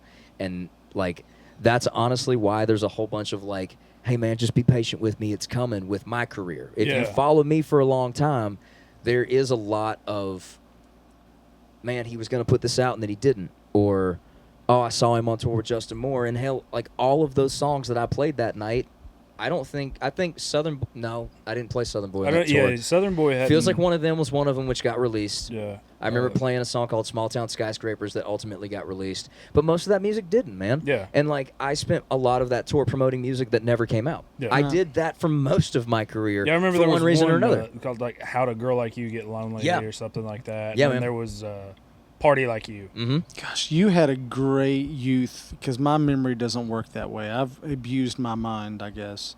And I couldn't remember stuff from that long ago is what I'm getting dude, but I still love those songs. Yeah. And I still, it's funny. I feel like symmetry in storytelling is important. Josh Thompson put an album out called, like, The Lost Tapes or something at one point where it was like he had an old record deal that, like, made him lose a lot of recordings and a lot of songs that he never got to put out. And, like, I feel like Did he do, like, a Taylor's version? I guess like that was like the same idea, or more or less just like, hey man, I have this and I recorded it. I spent money on it. Somebody spent money on it. We might as well put it out. Yeah. Hey. I feel like that's in my future at some point. Like I feel like there's like call it a demo jail, mixtape, or call it like Jordan just drops like X amount of songs on you one day. Like I feel like that's in my future at some point. For all those times you made people wait, here, just Yeah, man, flood them all at once. I'm not even being funny right now. Like it does weigh on me that like there's a lot of like empty promises behind my name when I tell you a new song is coming. Like it sucks. Like there was one point where I'm getting long-winded now. We've been sitting here forever, you're but, like, fine. dude, like there was one point when I was about to release a song called Memories. Okay? And this was summer of 21, spring of 21. I was lining up for this. And like there was this phrase that I started saying called "Make Country Music Sad Again." And I wound up like it caught on. It became a thing that like people like said back to me on the internet for like my circles. And so like I tried to make it kind of a thing, and I made this T-shirt, and I remember like teasing the drop. And when I finally announced that it was a T-shirt that said "Make Country Sad Again," there was like an overwhelming number of comments that just said, "Please tell me it's not just a T-shirt. Yeah. Is it just a T-shirt? Is that all it is a T-shirt?" And that was like probably the loudest message that I could have gotten from like whatever fan base I have, that like they're tired of waiting. And honestly, I'm tired of waiting too.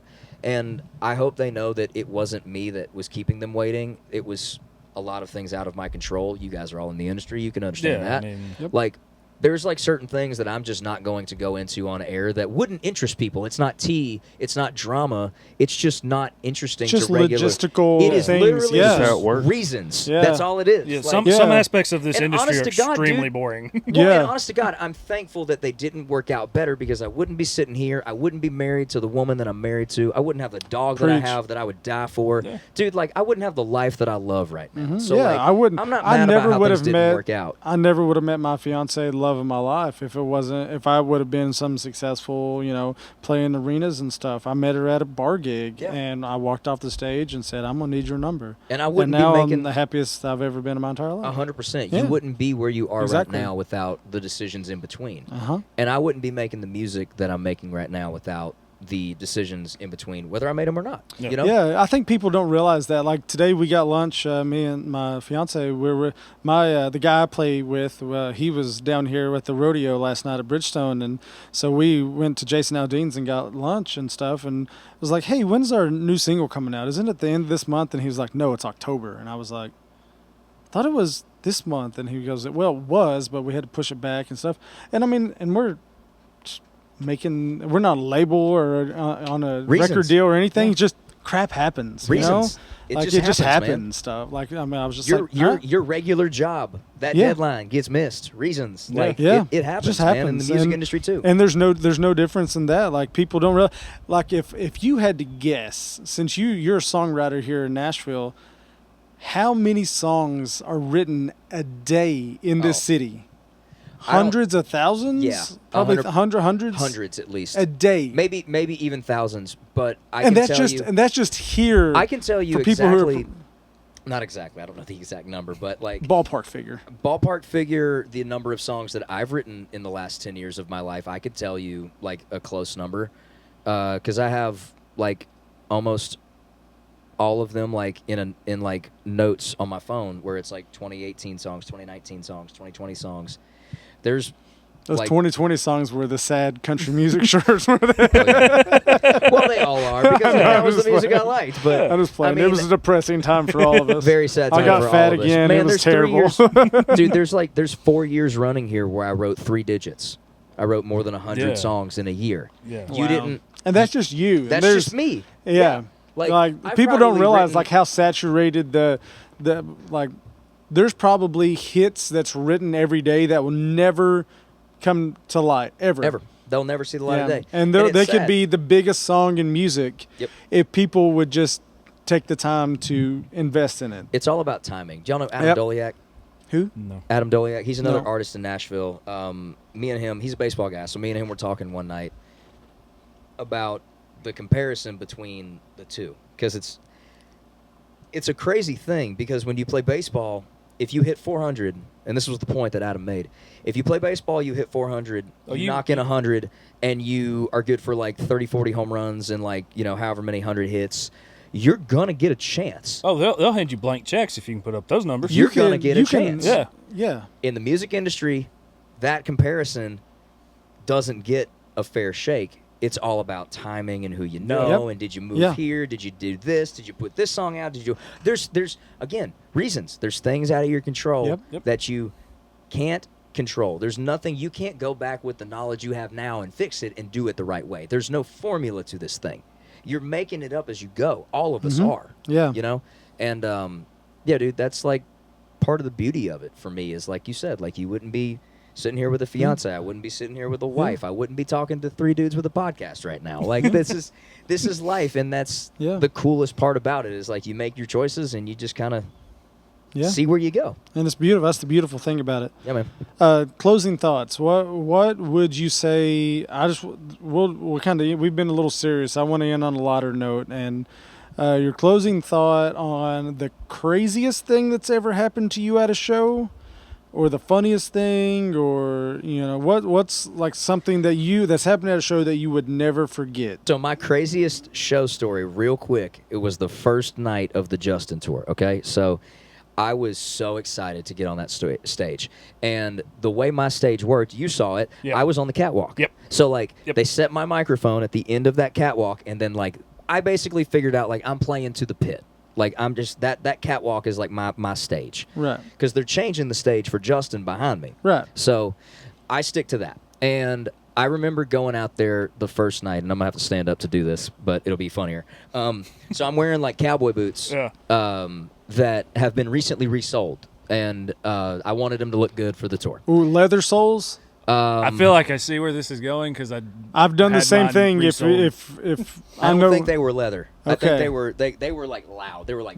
Oh, okay, yeah, I know what you're talking about. So long short, I'm hustling up to the mic. So I basically just do one of the things when I slide right up to the mic. I go to stop and I just like one of those. Came in with a little style. You gotta scuff them things on concrete. First. Well, and I didn't have time before I left. The first pair of Tacovas I ever had with the leather sole, I stepped on carpet. I went from like hardwood to a carpet thing. Yeah. The hardwood was fine, but as soon as I hit the carpet, it was like boots on a sawdust floor, as that one chick would say, Ella Langley. I was scooting. Yeah.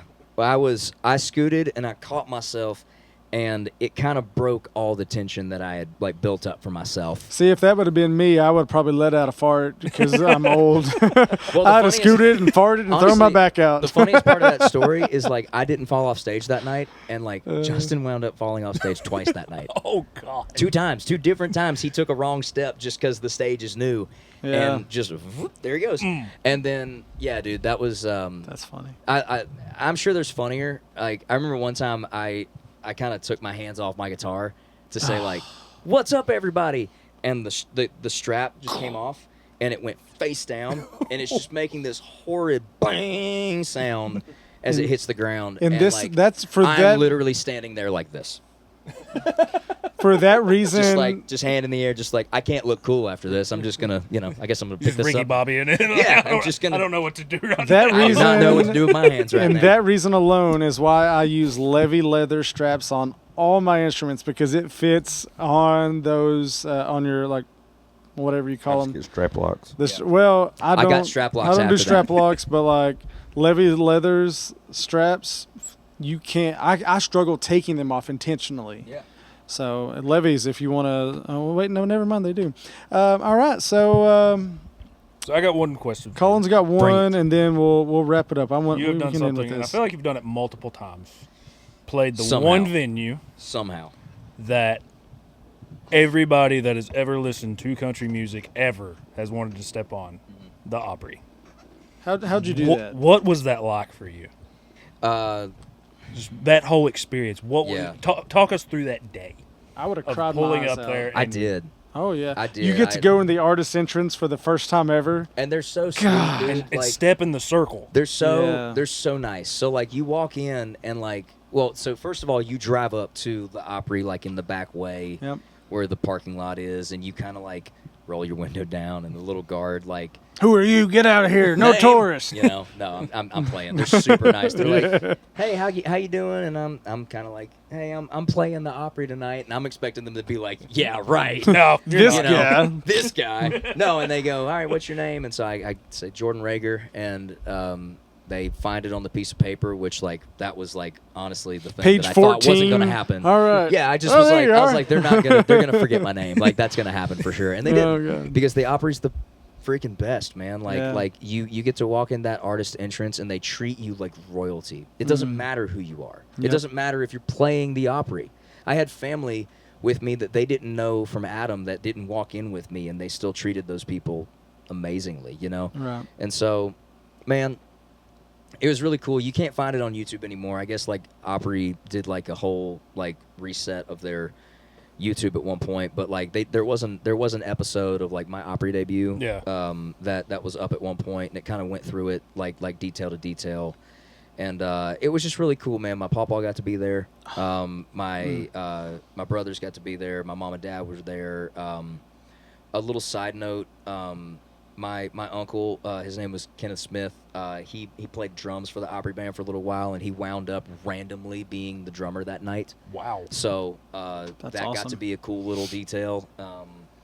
You know, it was 5 or 6 days after Merle had died, actually.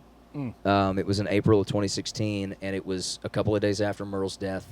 And I remember getting to say something in between the first and the second song, and I actually even did like a little piece of Mama Tried by myself, acoustic, in the circle, which is like an all-time moment for me. Oh yeah. And that led into Southern Boy, so like that was like a really cool thing. Man, another fun memory I never get to talk about from that night. I played 2 shows. So Opry has like the late show Right. and the early show. I got to play both my first night. My friend that I said I wasn't going to shout out since I'm bringing it up, this is the same person that thought it was I spelt sweet tea all over me for Trouble. My friend Farron Rachel's was in the crowd that night, and the first song I played at the Opry in my second set was a song called We Still Do that me and her wrote together, and she didn't know it was going to happen. So I got to like make that memory with her while I was making my like to be fair, second Opry debut, but like the Same second day, show yeah. was Yeah. like Yeah. I knew she was going to be there. I didn't tell her we were playing the song, and I will never forget the mess that she was as she walked up to me afterwards. She was just like, "Thank you for playing my song at the Opry." I'm And getting we both had, emotional like, now, dude, man. we had Jeez. like this. What's wrong Bro, with me? We had this moment where it was just like, because Farron was one of the first people that I met in Nashville as well. Right. Like she was one of the first people that was like, "Oh, you're from Georgia. I'm from Georgia. Let's do Georgia country music together." Right. And Maybe you were some. dude, I wrote with her 4 days ago this week. We're still close friends to this day. And to get to share, that's honestly like not just the Opry is such an incredible memory for so many reasons, but like it's the people you share it with also. yeah. You know, And- it's the folks that you wrote the music with that got to be there. My roommate at the time was another artist named Travis Denning. Travis was there that night. How do I know this guy? Travis was from Georgia, and he's another great singer. He said a couple number ones. He's had a or- few or things. Took a couple big songs. in I the last know. couple I know years. that name. He's a terrible somehow. guitar player. Yeah, it just got awful. It's because he plays it upside down. He's left-handed, and it's weird. And, Oh, Yeah, um, he's I but, know this guy. He's I John not Michael know McGee's him. I know son-in-law. of we, him. now he is. Yeah, Yeah. that's right. Yeah. But man, it was. I don't know. I just memories for days. You know, That's awesome. Yeah, it's like you were talking about, like, the Opry is definitely like one of the top 5 things that I've ever gotten to do. And then somehow I'll close with this. And I guess this is flexing. I'm not trying to flex, but like flex on him, Fle- son. I somehow. At this point, you deserve to flex. Well, but like I I've somehow. never, I've never played the Opry. I so. played the Opry 3 times in the Alright. same year, and the third time I got to play it was at the Ryman Auditorium. So in November and December, they moved the Opry House to the Ryman because Yeah. the Opry House becomes like, I think that year it was like How the Grinch Stole Christmas or Yeah. whatever. And so I got booked to do an Opry gig in November of that year, and I realized quite immediately that meant that I was going to do I thought like, so it was crazy, man. Like I do the Opry debut in April, and that was so special. I could go a whole nother episode about memories on that. And then there was a second show in like June or July that year where Vince Gill introduced me to walk on stage, and then I think I'm just gonna go home and oh shoot no, I'm myself sorry, I'm now. sorry, I said that wrong. I said that wrong. Oh, yeah. I met Oh, Vince Gill yeah, backstage. That makes it because- so much less cool. because he was Oh, no. he was playing that night Bill Anderson, Whispering Bill Anderson, was the one that introduced me that night. And there's a picture on my phone somewhere, too, where he throws his arm around me after my set, and he starts talking about how he's from Snellville, Georgia, which is one town over from Loganville, where I'm from. And so he says something to the effect of, like, you know, like, how do I know you're from Loganville, son? And I said, I don't drive too fast through there. The cops will get you. And he said, that's how I know you're from Loganville. And, man, just, again, one of those memories that, like, I'm not supposed to have. That's not supposed to happen to me. But anyway, so, like, the third one was at the Ryman, and I was just like, I remember thinking there's no way that you top 2 shows at the Opry in the same year. And then I got the call to do the Ryman. And, like, it was special all over again. Yeah. And it's just, man, like stepping in that circle is the, like, it's the pinnacle of playing country music. You can talk to me about awards. You can talk to me about number ones. Those things are amazing. But you can talk to any artist about what do you want to do that you haven't done yet, or what's your favorite thing that you've done so far, and I bet the Opry is one of the first 3 things out of their mouth. Oh, 100%. I got to do the tour one time, and they have the guitar and stuff, and it was just like for a photo op on the tour, and I was standing in the circle playing the guitar that was terribly out of tune, and I got emotional then. Yeah. And it wasn't even like, it was just, dude, like... You'll find yourself, for anybody that's never done that, by the way, do the tour. Yeah, it's awesome. Go backstage, because, like, I will find myself now, like, I'll have friends that will do their Opry debuts or get to play the Opry now, and I'll get to, like, go hang out with them backstage. I will still find myself just staring into plaques. Just in awe. Just like... How is this real that I'm here? This is such a historic building, and I get to be in it as many times as I get to be, and that's not real. There's no way. Yeah, even if you don't ever get to play, just to tour it and just to be in that space, it's an insane feeling. The first time I walked in the Opry building, the first thing I saw was Larry Gatlin and the Gatlin brothers. They were the first act on that night, and I think he might have been like the MC for the whole thing too, because he's like a Baptist preacher, dude. If you've never seen like Larry go, he's going. So that was the first song I ever heard on the Opry stage. I'll never forget. Was All the Gold of California. That was the first thing I heard on the Opry stage, and I was like, God bless country music, man. This is great. I love it, man. That stage is just so special. Have you heard Sturgill Simpson do that? No. Oh, I know what I'm listening to on the way home. There's a newer TV show. I don't know what it is. Speak up. Thank you. Sturgill Simpson. We have this problem covers with him a lot. I don't talk much. He doesn't talk much. I got you. But he covers that song, and there's like a, I don't know. It looks like a biker gang. Yeah. And he's like preaching to them, and they all start singing along. You look it up. I know what I'm listening to on the way home. It's awesome. So were you more nervous to step into the circle, or the first time you walked out on the catwalk for Justin Moore? Definitely the Opry. I figured that's what it was. Honestly, man, like I don't get nervous on stage anymore. I think by the time I had done the Justin tour, I had kind of shaken the nerves of like the nerves that I felt when I slipped and almost fell that first night was more or less just me psyching myself up. I've been on stage enough that like every show is every show. Yeah. You give it your all. You put your heart, soul, and balls into it as much as you possibly can, and you leave somebody leaving the building talking about you, remembering you in some way, shape, or form. That's how I go in and out of every single show. That's how I write my songs. That's how I leave the studio. I'm trying to imprint myself on you in some way, shape, or form, and I hope you enjoy it. And if you don't, then it's just not for you. It's all good. Yeah. But, man, that Opry thing is just different. Like, every stage is every stage, but then there's the Opry. Yeah. And there's probably more stages like that. Like, I can think of a handful of them. Like, if I played Red Rocks, like, I've been to Red Rocks, I've seen a show there, but, like, I've never played Red Rocks. Getting a little piece of the rock back in the green room. Bro, I can't even imagine. Like, that would be such a cool. Yeah. That's a spiritual experience to play your music at Red Rocks, you know? Yeah. And it's a spiritual experience to play your music at the Grand Ole Opry or even at the Ryman Auditorium. And I'm lucky enough to get to say that I did both. It's unreal. That's awesome, man. Well, listen, we're so excited that you took time out of your evening. And thank y'all for coming out here. This was so much fun. This has been a blast. I would literally sit here and talk to y'all for the rest of the night. Like, well, we've been here for 4 hours at this point. So. I have to get up at 4:30 a.m. Eastern time to go to work. We got to go make dinner, so I got to go. Yeah, but appreciate you coming out, and Guys, we thank love y'all it. so much for having me. thanks- Where thanks for can joining us. everybody, if no one knows where you are on social media, where can they find you? Where can they find your music? What do you lay it all out? You can find all the social media: TikTok, Instagram, Facebook. I'm not on Facebook as much anymore. If you want to get at me on TikTok and Instagram. Those are the ones where I'm like, What's your handle? Jordan Rager on Instagram, and then on TikTok it's Jordan_Rager.